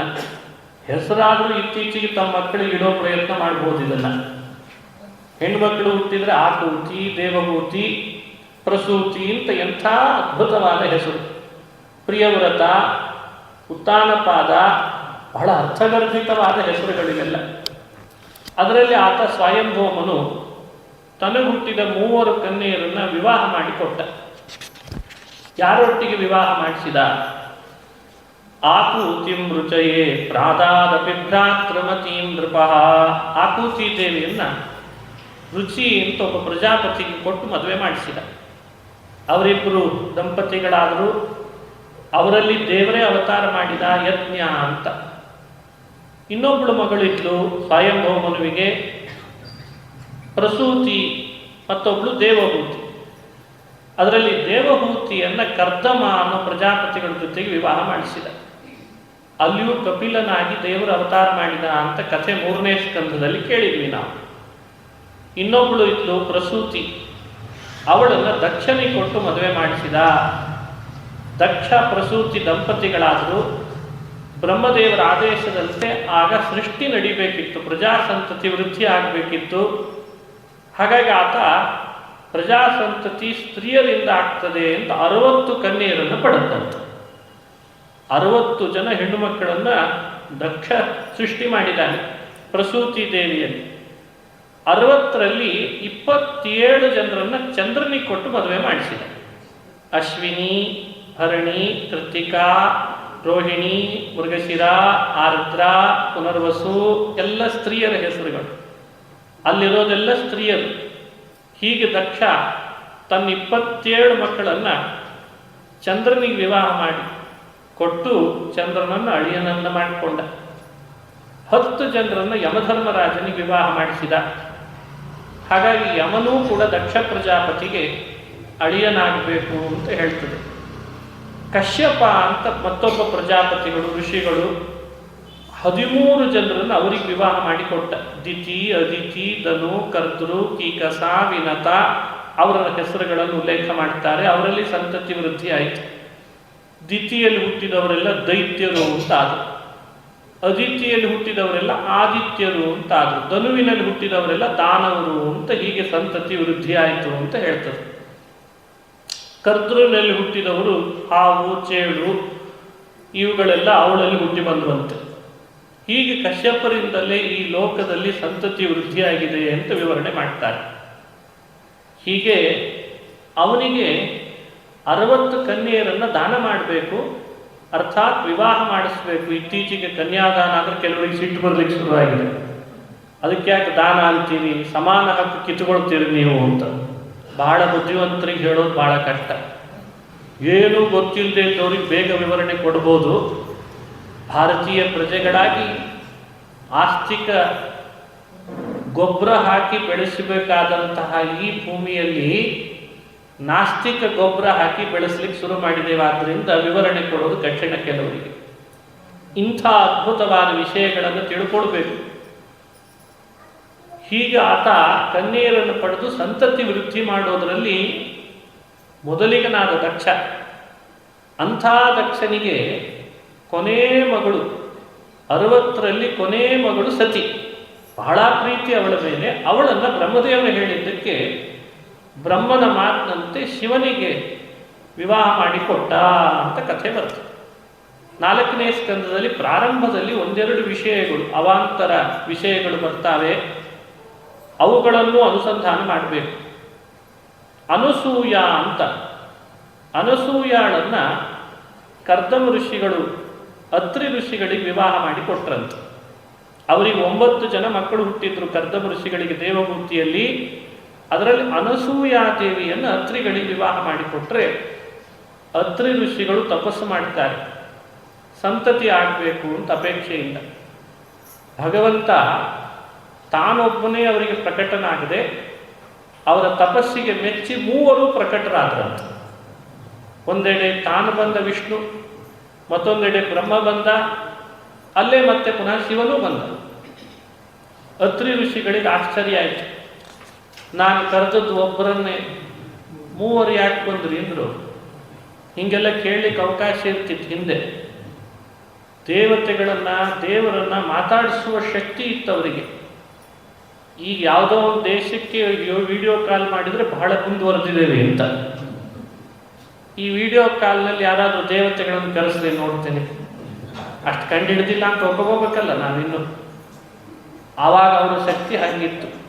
1000 ವರ್ಷ ತಪಸ್ಸು ಮಾಡಿದರೆ ಅಂದ್ರೆ ಅವರಷ್ಟು ಸ್ಮಾರ್ಟ್ ಅಲ್ಲ ಅಂತ ಅರ್ಥ ಆಯ್ತಲ್ಲ ನಮಗೆ. ಅವರು ಇಂದ್ರ ಬಾರೋ ಅಂದರೆ ಇಂದ್ರ ಲೋಕದಿಂದ ಇಂದ್ರ ಕೆಳಗಿಳಿತಿದ್ದ. ಅಗ್ನಿ ಬಾರೋ, ನಾನು ಯಜ್ಞ ಮಾಡಬೇಕು, ಆಹುತಿ ಹಾಕ್ತೇನೆ, ಬಂದು ತೊಗೊಂಡು ಹೋಗು ಅಂದರೆ ಬರ್ತೇ ನಿಂತಿದ್ದ ಅಗ್ನಿ. ಇವತ್ತು ಯಾವ ಅಗ್ನಿ ಬರ್ತದೆ, ಯಾವ ಇಂದ್ರ ಬರ್ತಿದ್ದಾನೆ? ಈಗ ಬರೀ ಝೊಮ್ಯಾಟೊ ಬರ್ತಾ ಇದೆ ಅಷ್ಟೇ. ಭಾಳ ಬೇಗ ಫಾಸ್ಟ್ ಫುಡ್ಡು ನಾವೆಲ್ಲ ಆಗಿದ್ದೇವೆ. ಇದೇ ವಿಪರ್ಯಾಸ. ಎಂಥ ಭೂಮಿಯಲ್ಲಿ ಬಂದಿದ್ದೇವೆ, ಎಂಥ ನೀರು ಅನುಭವಿಸ್ತಿದ್ದೇವೆ, ಎಲ್ಲಿ ಹೋಗಿದೆ ನಮ್ಮ ವಿವೇಕ ಅನ್ನೋದು ಅರ್ಥ ಆಗ್ತಿಲ್ಲ. ಭಾಗವತ ಎಂಥೆಂಥ ಚರಿತ್ರೆಗಳನ್ನು ಹೇಳ್ತಾರೆ. ಅತ್ರಿ ಋಷಿಗಳು ತಪಸ್ಸು ಮಾಡಿದಾಗ 3 ಬಂದರೆ 3 ಯಾಕೆ ಬಂದ್ರಿ ಅಂತ ಎದುರುಗಡೆಯಲ್ಲಿ ಅವರು ನಿಂತು ಕೇಳಿಬಿಟ್ರಂತೆ, ಪ್ರಶ್ನೆ ಹಾಕಿದ್ರು. ಯಥಾ ಕೃತಸ್ಥೆ ಸಂಕಲ್ಪ, ದೇವತೆಗಳು ಉತ್ತರ ಕೊಡ್ತಾರೆ, ಋಷಿ ಸಂಕಲ್ಪ ಹೇಗೆ ಮಾಡಿದ್ದಿ ಹಾಗೆ ಫಲ ಕೊಡ್ತೇವೆ. ನೀನು ಸೃಷ್ಟಿಕರ್ತ, ಸಂಹಾರಕರ್ತ, ಸ್ಥಿತಿಕರ್ತ ನನಗೆ ಬೇಕು ಅಂತ ಕೇಳ್ಕೊಂಡು ಅದಕ್ಕೆ 3 ಬಂದಿದ್ದೇವೆ ಅಂತ. ಇದು ನಮಗೆ ಕೊಡೋ ತಿಳುವಳಿಕೆ.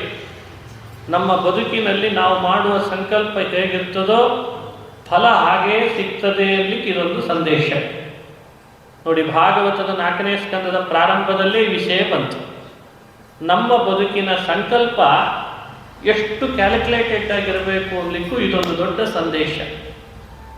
ತಲೆ ಒಳಗೆ ಏನೇನೋ ಇಟ್ಕೊಂಡು ಸಂಕಲ್ಪನೂ ಮಾಡಬಾರ್ದು, ಏನೂ ಇಟ್ಕೊಳ್ಳದೇನೂ ಸಂಕಲ್ಪ ಮಾಡಬಾರ್ದು.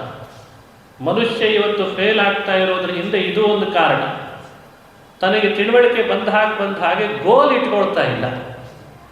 ಬಹಳ ಜನ ಅದರೊಳಗೆ ಮಿಸ್ಗೈಡ್ ಆಗ್ತಾ ಇಲ್ಲ. ಇವತ್ತು ಯಾರನ್ನಾದರೂ ಒಂದು ಒಳ್ಳೆ ಯುವತಿಯರನ್ನು ಪ್ರಶ್ನಿಸ್ರಿ, ಒಂದು ವಯಸ್ಸಿಗೆ ಬಂದಾಗ ನೀನು ಮುಂದೆ ಏನಾಗ್ತೇನೋ ಏನೋ ಈಗಲೇ ಹೀಗಂತಿರ್ತಾರೆ. ಅಲ್ಲ, ತುಂಬ ವಯಸ್ಸಾದ್ಮೇಲೆ ಅನ್ಬೇಕಾದ ಮಾತದು. ಮುಂದೇನು ನಿಮ್ಮದು, ಮತ್ತು ಮಕ್ಕಳಿಲ್ಲ, ಮುಂದೇನಾಗ್ಬಿಡ್ತದೋ ಏನೋ, ಎಲ್ಲ ಬೇರೆ ದೇಶದಲ್ಲಿದ್ದಾರೆ, ಆವಾಗ ಅವರು ಅನ್ನಬೇಕು ದೇವರಿದ್ದಾನೆ ಅಂತ. ಈ ವಯಸ್ಸಿನಲ್ಲಿ ಈಗಲೇ ಹೇಳಿಕ್ಕೆ ಶುರು ಮಾಡಿದ್ದಾರೆ, ಏನಾಗ್ತೇನೋ ಏನೋ. ಅದು ಹಿಂಗ್ಯಾಕಾಗಿದೆಯೋ ನೋಡಿದರೆ ಲಕ್ಷಗಟ್ಟಲೆ ಫೀಸ್ ಕಟ್ಟಿ ಕಾಲೇಜಿಗೆ ಸೇರಿಸಿದ್ದಾನೆ, ಮತ್ತೆ ಇಷ್ಟು ಹೇಳಿದ್ರು ಮತ್ತೆ ಏನಾಗ್ತೇನೋ ಏನೋ ಅಂತ. ಅಂದರೆ ಅಷ್ಟು ಅಭದ್ರ, ಶಿಕ್ಷಣದಿಂದ ಅಭದ್ರ, ಫೈನಾನ್ಷಿಯಲಿ ಅಭದ್ರ, ಫಿಸಿಕಲಿ ಅಭದ್ರ, ಮೆಂಟಲಿ ಅಭದ್ರ. ಮತ್ತು ನೀ ಯಾವಾಗ ಸುಭದ್ರ ಅಂತ ಕೇಳ್ತದೆ ಭಾಗವತ. ಎಲ್ಲದರೊಳಗೂ ಇಷ್ಟು ಅಧೈರ್ಯ ಅಸ್ಥೈರ್ಯ ಬಂದರೆ ನಿನ್ನ ಜೀವನದೊಳಗೆ ಯಾವಾಗ ಮತ್ತೆ? ಕಾರಣ ಒಂದು ಗೋಲ್ ಇಟ್ಕೊಳ್ದೇ ಇರೋದು ಅಂತ ಅರ್ಥ. ಬದುಕಿನಲ್ಲಿ ಮನುಷ್ಯ ಮೊದಲು ಮಾಡಬೇಕಾಗಿರೋದು ಗೋಲ್. ನನ್ನಿಂದ ಇದಾಗ್ತದೆ, ನಾನು ಇದನ್ನು ಪಡಿತೇನೆ, ಐ ಕ್ಯಾನ್ ಅಚೀವ್ ಇಟ್, ನಾನು ಪ್ರಯತ್ನಪೂರ್ವಕವಾಗಿ ಇದನ್ನು ಸಾಧಿಸ್ತೇನೆ. ಇದನ್ನು ಒಂದು ವಯಸ್ಸಿನಲ್ಲಿ ಚೆನ್ನಾಗಿ ಬರೋ ಹಾಗೆ ಮಾಡಬೇಕು. ಆಗ ಆತ ಅದೇ ಹಿಮಾಲಯವನ್ನು ಏರ್ತೇನೆ, ಧ್ವಜ ಏರಿಸ್ತೇನೆ, ನಾನಲ್ಲಿ ಹೋಗಿ ಕೂಗ್ತೇನೆ ಅಂತ ಮೊದಲೇ ಇಡಬೇಕು ಸಂಕಲ್ಪ. ಅದನ್ನು ಭಾಗವತ ಹೇಳ್ತದೆ, ನೀನು ಮಾಡುವ ಸಂಕಲ್ಪಕ್ಕನುಗುಣ ನೀನು ಫಲ ಕೊಡ್ತದೆ. ಅಂದರೆ ಇಷ್ಟೆಲ್ಲ ಅರ್ಥಗಳನ್ನು ಒಳಗೊಂಡು ಅತ್ರಿಯ ಕಥೆ ಪ್ರಾರಂಭ ಆಯಿತು. ಆತ ಅಂದ, ಹೌದು ನಾನು ಸಂಕಲ್ಪ ಮಾಡುವಾಗ ಹೀಗೆ ಮಾಡಿದ್ದೆ ಅಂತಂದ. ಮತ್ತಷ್ಟು ಒಪ್ಪವೋ ಅಂದರು ದೇವತೆಗಳು. ಫಲ ಕೊಡ್ಲಿಕ್ಕೆ ಬಂದ ನಾವು ನಿನ್ನೊಳಗೆ ನಿನ್ನಿಂದ ನಿಮಿತ್ತ ಮಾಡಿ 3 ಬರ್ತೇವೆ ಅಂದರು. ಮಕ್ಕಳಾಗಬೇಕು ಅನ್ನೋ ಆಸೆ ಇದ್ದದ್ದಕ್ಕೆ. ಹಾಗಾಗಿ 3 ಹುಟ್ಟಿದ್ರಂತೆ. ಮೊದಲು ಹುಟ್ಟಿದವ ಅಂದರೆ 3 ಮಕ್ಕಳಲ್ಲಿ ಯಾರ್ಯಾರು ಹುಟ್ಟಿದ್ರು ಅಂತ ಭಾಗವತ ಹೇಳ್ತದೆ. ಸೋಮೋ ಭೂತ್ ಬ್ರಹ್ಮಣೋ ಸೇನ ದತ್ತೋ ವಿಷ್ಣೋಸ್ತು ಯೋಗವಿತ್ ದೂರ್ವಾಸ ಶಂಕರಸ್ಯಾಂಶೋ ನಿಬೋಧಾಂಗಿರಸ ಪ್ರಜಾ. ಚಂದ್ರ ಹುಟ್ಟಿದ ಅತ್ರಿ ಋಷಿಗಳ ಮಗನಾಗಿ. ಅವನೊಳಗೆ ಬ್ರಹ್ಮನೇ ಬಂದದ್ದಂತೆ. ಚತುರ್ಮುಖ ಸೃಷ್ಟಿಕರ್ತ ಬ್ರಹ್ಮ ಚಂದ್ರನ ರೂಪದಲ್ಲಿ ಬಂದಂತೆ. ಅದಕ್ಕೆ ಇವತ್ತು ಚಂದ್ರನೊಳಗೆ ಸೃಷ್ಟಿಕರ್ತ ಇರ್ತಾನೆ ಅಂತ ಸನ್ನಿಧಾನ ಚಿಂತನೆ ಮಾಡಬೇಕು. ಚಂದ್ರನಿಂದಲೇ ಜಗತ್ತು ಇವತ್ತು ಬೆಳವಣಿಗೆ ಆಗ್ತಿರೋದು. ನಿಜವಾಗಲೂ ಔಷಧಿ ವನಸ್ಪತಿಗಳು ಇವೆಲ್ಲ ಬರೋದು ಯಾರಿಂದ? ಚಂದ್ರನಿಂದ. ಆತ ಅತ್ರಿ ಋಷಿಗಳಿಂದ ಹುಟ್ಟಿದ ಅಂತ ಭಾಗವತ ವಿವರಣೆ ಕೊಡ್ತದೆ. ಇನ್ನೂ ಹೆಚ್ಚಿನ ವಿವರಣೆ ನಮಗೆ ಹರಿವಂಶ ಕೊಡ್ತದೆ, ಅಲ್ಲಿ ನೋಡ್ಕೊಳ್ಬೇಕು ಅಂತ ಅಭಿಪ್ರಾಯ. ಭಾಗವತ ತುಂಬ ಎಡಿಟೆಡ್ ವರ್ಷನ್. ಇದು ಎಡಿಟೆಡ್ ವರ್ಷನ್ ಅಂತ ಸಂಶೋಧಿತ ಗ್ರಂಥ, ಅಂದರೆ ಅಸಂಶೋಧಿತ ಕೃತಿ ಅಲ್ಲ. ಇಲ್ಲಿ ಎಷ್ಟು ಸಾಧ್ಯವೋ ಅಷ್ಟು ಎಡಿಟ್ ಮಾಡಿ ವೇದವ್ಯಾಸರು ಇದನ್ನು ಎಪಿಸೋಡ್ಗಳನ್ನು ಕೊಡ್ತಾರೆ. ಇಷ್ಟು ತಿಳ್ಕೊ, ಇಷ್ಟರಿಂದ ಸಾಕು. ನಿನಗಿನ್ನೂ ಹೆಚ್ಚಿನ ಕುತೂಹಲ ಇದ್ದರೆ ನಾನು ಬೇರೆ ಬೇರೆ ಪುರಾಣ ಬರೆದಿದ್ದೇನೆ, ಅದರುಗಳನ್ನು ನೀನು ನೋಡ್ಕೊ ಅಂತ ಅರ್ಥ. ಹಾಗಾಗಿ ಚಂದ್ರನ ಉತ್ಪತ್ತಿಯ ವಿಸ್ತಾರ ಬೇಕಾದರೆ ಬೇರೆ ಬೇರೆ ಪುರಾಣಗಳ ಎಪಿಸೋಡ್ಗಳನ್ನು ನಾವು ನೋಡಬೇಕು. ಅದು ಮತ್ತೆ ನೆಟ್ಫ್ಲಿಕ್ಸ್ನಲ್ಲಿ ಬರ್ತದೆ ಅಂತ ತಿಳ್ಕೊಳ್ಬಾರ್ದು. ಅದೇನಿದ್ರು ಭಾಗವತದಲ್ಲಿ ಮಾತ್ರ ಬರ್ತದೆ, ಪುರಾಣ ಪ್ರವಚನಗಳಲ್ಲಿ ಮಾತ್ರ ಅವು ಸ್ಟೋರ್ ಆಗ್ತವೆ. ಈ ರೀತಿ ಚಂದ್ರನ ಉತ್ಪತ್ತಿ, ಅವನೊಳಗೆ ಬ್ರಹ್ಮನ ಸನ್ನಿಧಾನ. ಒಂದು ರಹಸ್ಯ ಅರ್ಥ ಮಾಡಿಕೊಳ್ಳೋಣ. ದೇವಲೋಕದಲ್ಲಿರೋ ದೇವತೆಗಳಲ್ಲಿ ಬಹಳ ಎತ್ತರದ ದೇವತೆ ಅಂದರೆ ನಮ್ಮನ್ನು ಸೃಷ್ಟಿ ಮಾಡಿದ ಬ್ರಹ್ಮ. ಆತನಿಗೆ ದೇವರು ಒಂದು ಆದೇಶ ಮಾಡಿದ, ನೀನು ಮಾತ್ರ ಯಾವತ್ತೂ ಲೋಕದಲ್ಲಿ ಅವತಾರ ಮಾಡಬೇಡ ಅಂದಿನ. ನೋಡಿ, ಇದೆಲ್ಲ ರಹಸ್ಯ ನಮಗೆ ತಿಳಿದಿರಬೇಕು. ನೀನೆಲ್ಲೂ ಅವತಾರ ಮಾಡಬೇಡ ಅಂದಿದ್ದಾನೆ. ಅದು ದೇವರ ಸಂಕಲ್ಪ. ಅದಕ್ಕಾಗಿ ಎಲ್ಲೂ ಬ್ರಹ್ಮ ಅವತಾರ ಮಾಡಿದ ಅಂತ ಪುರಾಣಗಳಲ್ಲಿ ಬರಲ್ಲ. ಹಾಗಾದರೆ ಮತ್ತೆ ಸೃಷ್ಟಿಕರ್ತ ನಾನು ಅತ್ರಿ ನಿನ್ನ ಮಗನಾಗಿ ಬರ್ತೇನೆ ಅಂತ ಹೇಳಿದ್ನಲ್ಲ ಅಂದರೆ ಬಂದದ್ದು ಚಂದ್ರ. ಅವನೊಳಗೆ ತನ್ನ ಸನ್ನಿಧಾನ ಇಡೋದ್ರಿಂದ ತಾನು ಹುಟ್ಟಿದೆ ಅಂತ ಅರ್ಥ. ಯಾವಾಗಲೂ ಹಾಗೆ ಅಲ್ವೇ? ಮದುವೆ ಕರೀಲಿಕ್ಕೆ ಬಂದಾಗ ನಾವು ಒಬ್ಬ ಸಣ್ಣ ವ್ಯಕ್ತಿಯನ್ನು, ನಮ್ಮ ಮಗನನ್ನೋ ಮೊಮ್ಮಗನನ್ನೋ ಮದುವೆ ಕಳಿಸ್ತೇವೆ.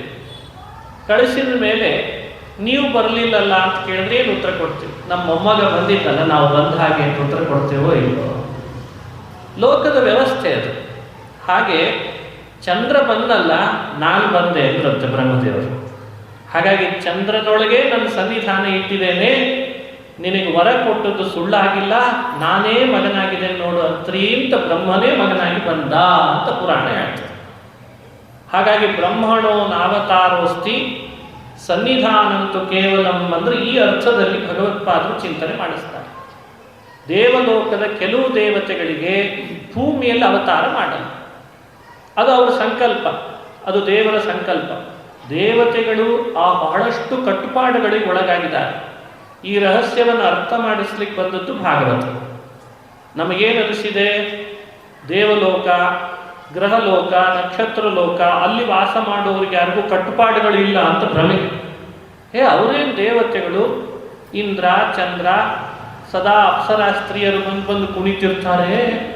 ಇವರು ಅಲ್ಲಿ ಕೈಯಲ್ಲಿ ಒಂದು ಸುಧಾ ಹಿಡ್ಕೊಂಡು ಕುಡಿತಾ ಇರ್ತಾರೆ, ಅವರು ಗಾನ ಮಾಡ್ತಾ ಇರ್ತಾರೆ. ಹಿಂಗೆ ಕಲ್ಪನೆ ಇವತ್ತು ದೇವತೆಗಳ ಬಗ್ಗೆ ಈ ರೀತಿ ವಿಪರೀತ ಕಲ್ಪನೆ ಮಾಡ್ಲಿಕ್ಕೆ ಶುರು ಮಾಡಿದ್ದಾರೆ. ಇದನ್ನು ನೋಡಿ ಮತ್ತೆ ಭೂಮಿಯಲ್ಲಿ ಅವರು ವೇಷ ಹಾಕ್ಕೊಂಡವರು ಅದನ್ನು ಶುರು ಮಾಡಿದ್ದಾರೆ. ನಾನು ವಿಶ್ವಾಮಿತ್ರ, ನಾನು ಇಂದ್ರ, ನಾನು ಶಕುಂತಲೆ. ಯಾಕಪ್ಪ ಬೇಕು ನಿನಗೆ ಅವ್ರ ಕಥೆ ಎಲ್ಲ ಮಾರಾಯ? ಅವರನ್ನೂ ಅಶ್ಲೀಲ ಮಾಡಿ ಇವನು ಅಶ್ಲೀಲ ಮಾಡಿಕೊಂಡು ಜಗತ್ತಿಗೆ ಅಶ್ಲೀಲವನ್ನು ಹಬ್ಬಿಸ್ಲಿಕ್ಕೆ ಅವರ ವ್ಯಕ್ತಿತ್ವವನ್ನು ನಾಶ ಮಾಡ್ತಿದ್ದ. ಇದು ಭಾರತೀಯರು ಮಾಡಬಾರ್ದು. ಹೀಗೆ ಅವರ ಪಾತ್ರ, ಅವರ ಕಥೆಗಳಲ್ಲಿ ಅವರನ್ನು ಚಿತ್ರಣ ಮಾಡುವಾಗ ಕೃತ್ರಿಮವಾಗಿ ಮಾಡಬಾರ್ದು. ಬಹಳ ಎಚ್ಚರಿಕೆ ಇರಬೇಕು ಇದ್ರ ಬಗ್ಗೆ ನಾವು. ಹಾಗಾಗಿ ಇಂದ್ರ, ಚಂದ್ರ, ಸೂರ್ಯ, ಈ ದೇವತೆಗಳ ಸ್ತರಕ್ಕೆ ಅವರು ಹೋಗಲಿಕ್ಕೆ ಎಷ್ಟೋ ಕಲ್ಪದ ಸಾಧನೆ ಮಾಡಿರ್ತಾರೆ. ಅಂಥ ವ್ಯಕ್ತಿಗಳು ಆ ದೇವತೆಗಳ ಗುಂಪಿನಲ್ಲಿ ಬಹಳ ಕಟ್ಟುಪಾಡುಗಳಿವೆ. ಯಾರ ಜೊತೆಗೆ ಮಾತಾಡಬೇಕು, ಯಾರ ಜೊತೆಗೆ ಮಾತಾಡಬಾರ್ದು, ಯಾರಿಗೆ ಕಣ್ಣಿಗೆ ಬೀಳಬೇಕು, ಯಾರಿಗೆ ಕಣ್ಣಿಗೆ ಬೀಳಬಾರ್ದು, ಯಾರೊಟ್ಟಿಗೆ ಭೋಜನ, ಯಾರೊಟ್ಟಿಗೆ ಮಾಡಬಾರ್ದು ಎಲ್ಲ ಕಟ್ಪಾಡು ಹಾಕ್ಕೊಂಡಿದ್ದಾರೆ. ಅದೃಶ್ಯತ್ವಂ, ಅಸಂಭಾಷ್ಯತ್ವಂ, ನೋಡಿ ಇವೆಲ್ಲ ಅವರ ಕಟ್ಪಾಡುಗಳು. ಅದೃಶ್ಯತ್ವ, ಬಹಳ ಜನ ಕೇಳ್ತಾರೆ, ಚಂದ್ರ ನಮ್ಮ ಕಣ್ಣಿಗೆ ಯಾಕೆ ಕಾಣಲ್ಲ? ಚಂದ್ರಮಂಡಲ ಕಾಣಿಸ್ತದೆ, ಚಂದ್ರ ಕಾಣಲ್ಲ. ಗಂಗೆ ಹರಿತಿದ್ದಾಳೆ ಭಾರತದಲ್ಲಿ, ಅವಳು ಕಣ್ಣಿಗೆ ಯಾಕೆ ಬೀಳಲ್ಲ? ಗಂಗೆ ಹರಿತಿದ್ದಾಳೆ ನೀರಿನ ರೂಪದಲ್ಲಿ, ಕಣ್ಣಿಗೆ ಬೀಳಲ್ಲ. ವರುಣ ಕಣ್ಣಿಗೆ ಬೀಳಲ್ಲ. ಇವರೆಲ್ಲ ಯಾಕೆ ಕಣ್ಣಿಗೆ ಬೀಳಲ್ಲ? ಏನು ಉದ್ದೇಶ? ಕೆಲವರು ವಿವರಣೆ ಕೊಟ್ಟರು, ಇಂಟರ್ಪ್ರಿಟೇಟ್ ಮಾಡಿದರು. ಭಾರತೀಯ ಬುದ್ಧಿವಂತರು, ಭಾರಿ ಬುದ್ಧಿವಂತರಿದ್ದೇವೆ. ನಮ್ಮಲ್ಲೂ ನಮ್ಮ ಪಾಪ ಜಾಸ್ತಿ ಆಗಿದೆ, ಅದು ಕಣ್ಣಿಗೆ ಕಾಣಲ್ಲ. ಸಿಟ್ಟು ಬಂತು ಪಾಪ. ಹಿಂಗೆಲ್ಲ ಉತ್ತರ ಕೊಟ್ಟರೆ ಸಿಟ್ಟು ಬರದೇ ಇರ್ತದ? ಮತ್ತೆ ಪಾಪ ಪುಣ್ಯಗಳ ಲೆಕ್ಕ ಹಾಕಿಯೇ ಕಣ್ಣಿಗೆ ಕಾಣಲ್ಲ ಅಂತ ಲೋಕವನ್ನು ಮೋಸ ಮಾಡಬಾರ್ದು.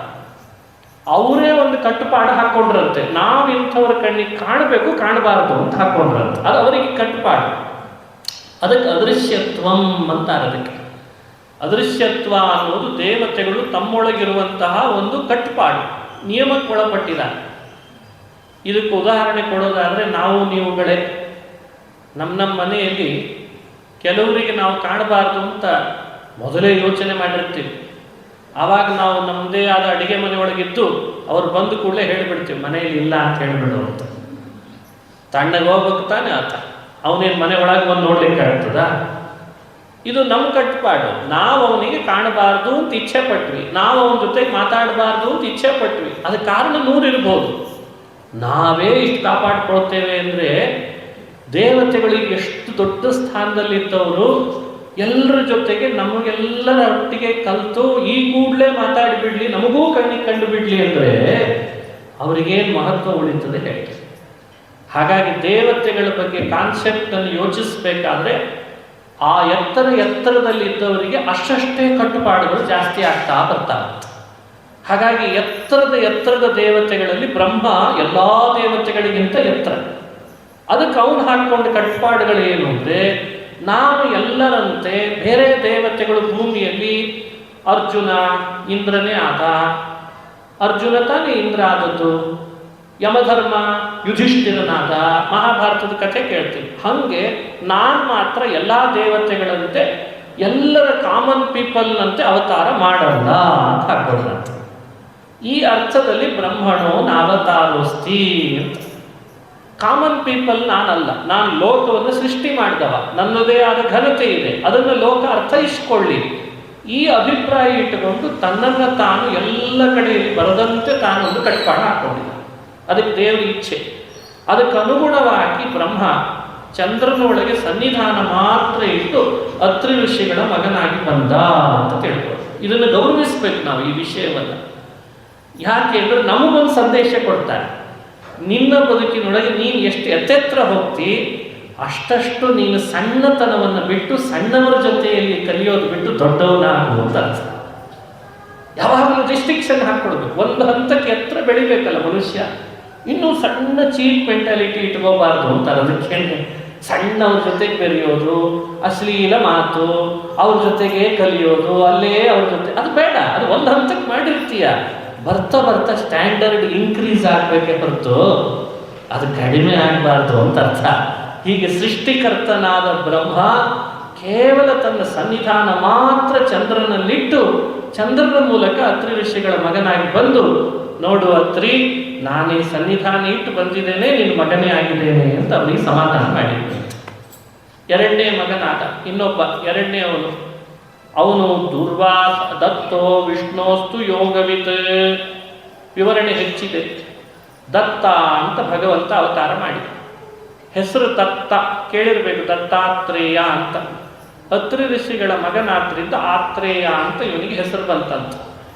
ಅತ್ರಿಯ ಮಗ ಆತ್ರೇಯ. ದತ್ತ ಯಾಕೆ ಬಂತು?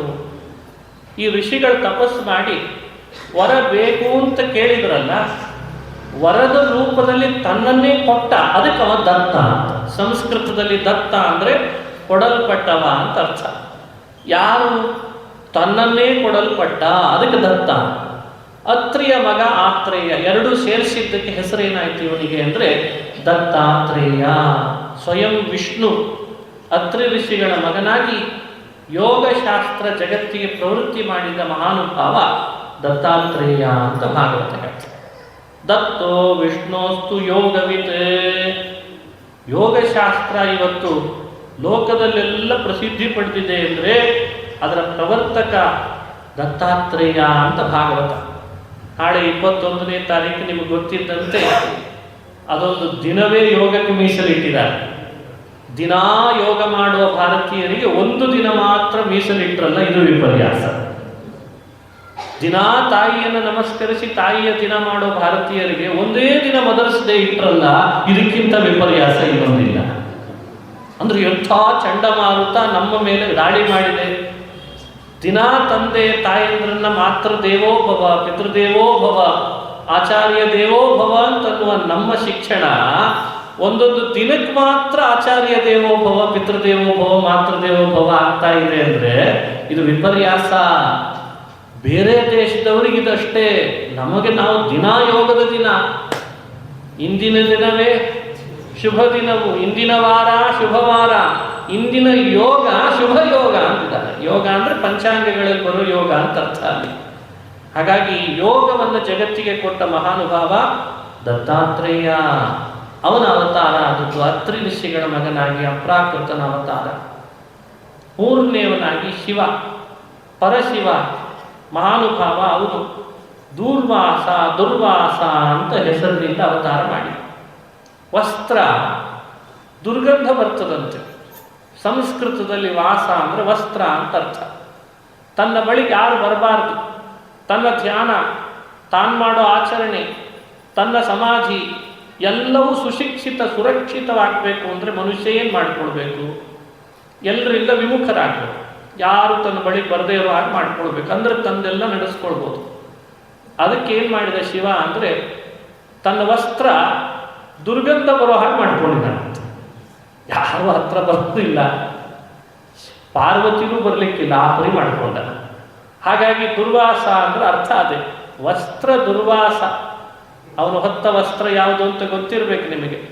ಮೂಲ ರೂಪದಲ್ಲಿ ಶಿವ ಉಟ್ಟ ವಸ್ತ್ರ, ಹೊದ್ದುಕೊಂಡ ವಸ್ತ್ರ ಯಾವುದು?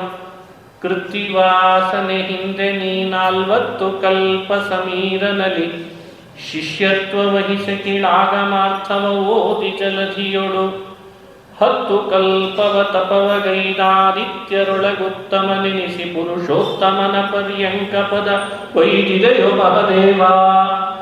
ಕೃತ್ತಿವಾಸ ಅಂತ ಕರೀತಾರೆ ನೋಡಿ. ದುರ್ವಾಸ ಶಿವ, ಕೃತ್ತಿವಾಸ. ನೋಡಿ ಈ ಶಬ್ದಗಳು ನೆನಪಿರಬೇಕು. ಕೃತಿ ಅಂದರೆ ಆನೆ, ಹುಲಿ ಇವುಗಳ ಚರ್ಮವನ್ನು ಹೊತ್ತಿದಾನಂತ. ಆ ಹುಲಿ ಚರ್ಮ, ಆನೆ ಚರ್ಮ ಹಾಕ್ಕೊಂಡು ಶಿವ ವಸ್ತ್ರ ಉಟ್ಕೊಳ್ಳೇ ಇಲ್ಲ. ಈ ಚರ್ಮವೇ ವಸ್ತ್ರ ಆಯ್ತಂತ. ಅದು ಅವನಿಗೆ ಭೂಷಣ, ಬೇರೆಯವರಿಗೆ ಆಗಲ್ಲ ಈ ಥರ ಎಲ್ಲ. ಈಗ ಇವನೇ ಅತ್ರಿಗಳ ಮಗನಾದಾಗ ಆಗ ನೋಡಿದ್ರೆ ಕೃತ್ತಿವಾಸ, ಈಗ ನೋಡಿದ್ರೆ ದುರ್ವಾಸ. ಎರಡರ ಅಭಿಪ್ರಾಯನೂ ಒಂದೇ.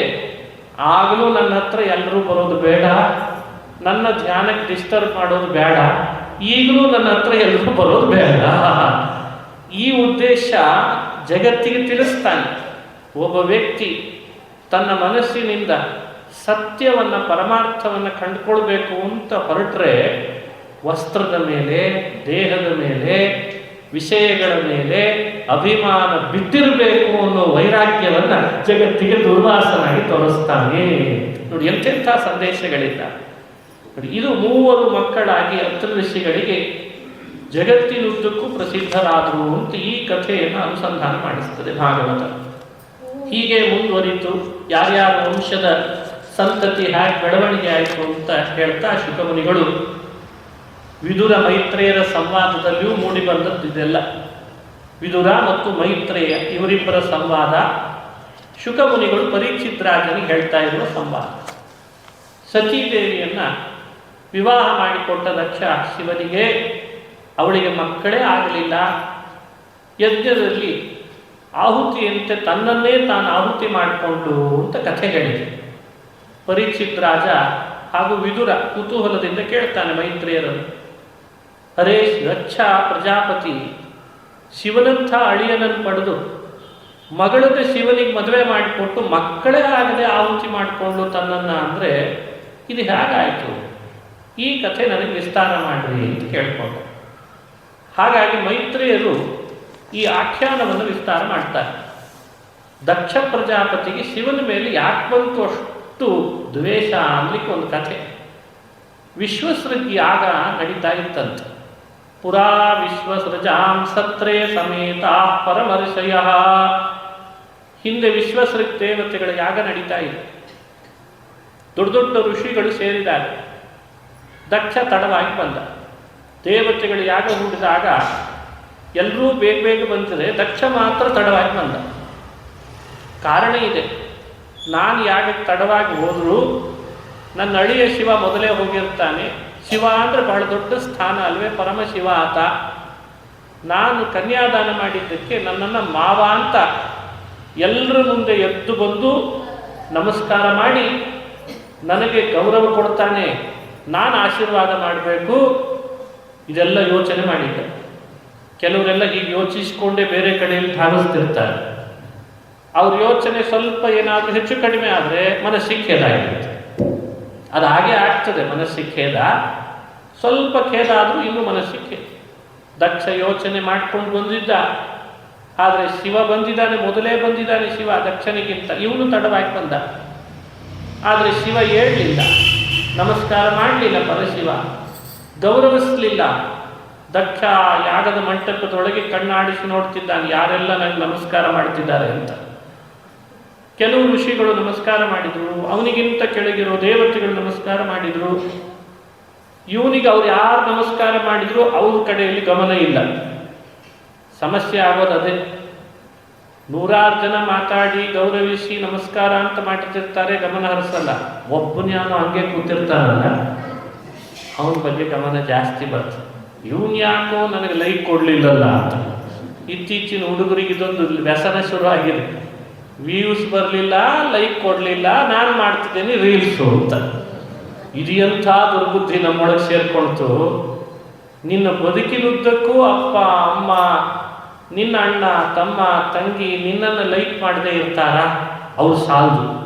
ಜಗತ್ತೆಲ್ಲ ನನ್ನನ್ನು, ಯದ್ಯಪಿ ನಾನು ಹಾಗಿಲ್ಲ ಮತ್ತೆ, ಆದರೆ ನಾನು ಹಾಗಿದ್ದೀನಿ ಅಂತ ನಾಟಕ ಮಾಡ್ತೀನಿ, ಎಲ್ಲರೂ ನನ್ನನ್ನು ಮೆಚ್ಕೊಳ್ಳಿ ಅಂತ ಆಸೆ. ಇದಕ್ಕೆ ಭಾಗವತ ಪ್ರತಿಯೊಬ್ಬರಿಗೂ ಒಂದೊಂದು ಪಾತ್ರದಿಂದ ಟ್ರೈನ್ ಮಾಡ್ತದೆ ಅವರನ್ನು. ಹೀಗಿರು, ಯಾಕೆ ಜಗತ್ತಿನೊಳಗೆ ನೀನು ಏನು ಇಲ್ಲ ಅದನ್ನು ಇದ್ದೇನೆ ಅಂತ ಅನಿಸ್ಕೊಳ್ಬೇಕು ಅಂತ ಹಠ ಯಾಕೆ? ಇವನೇನು ಸಾಮಾನ್ಯದವನಲ್ಲ, ಬಹಳ ದೊಡ್ಡ ವ್ಯಕ್ತಿ. ಆದರೆ ಲೋಕ ಇವನನ್ನು ಹಾಗೆ ಪರಿಚಯಿಸಲಿ ಅಂತ ಆಸೆ ಪಡ್ತಾನೆ ಅವ. ಅದು ಇವನ ಹತ್ರ ಇನ್ನೂ ಬಂದಿರಲ್ಲ.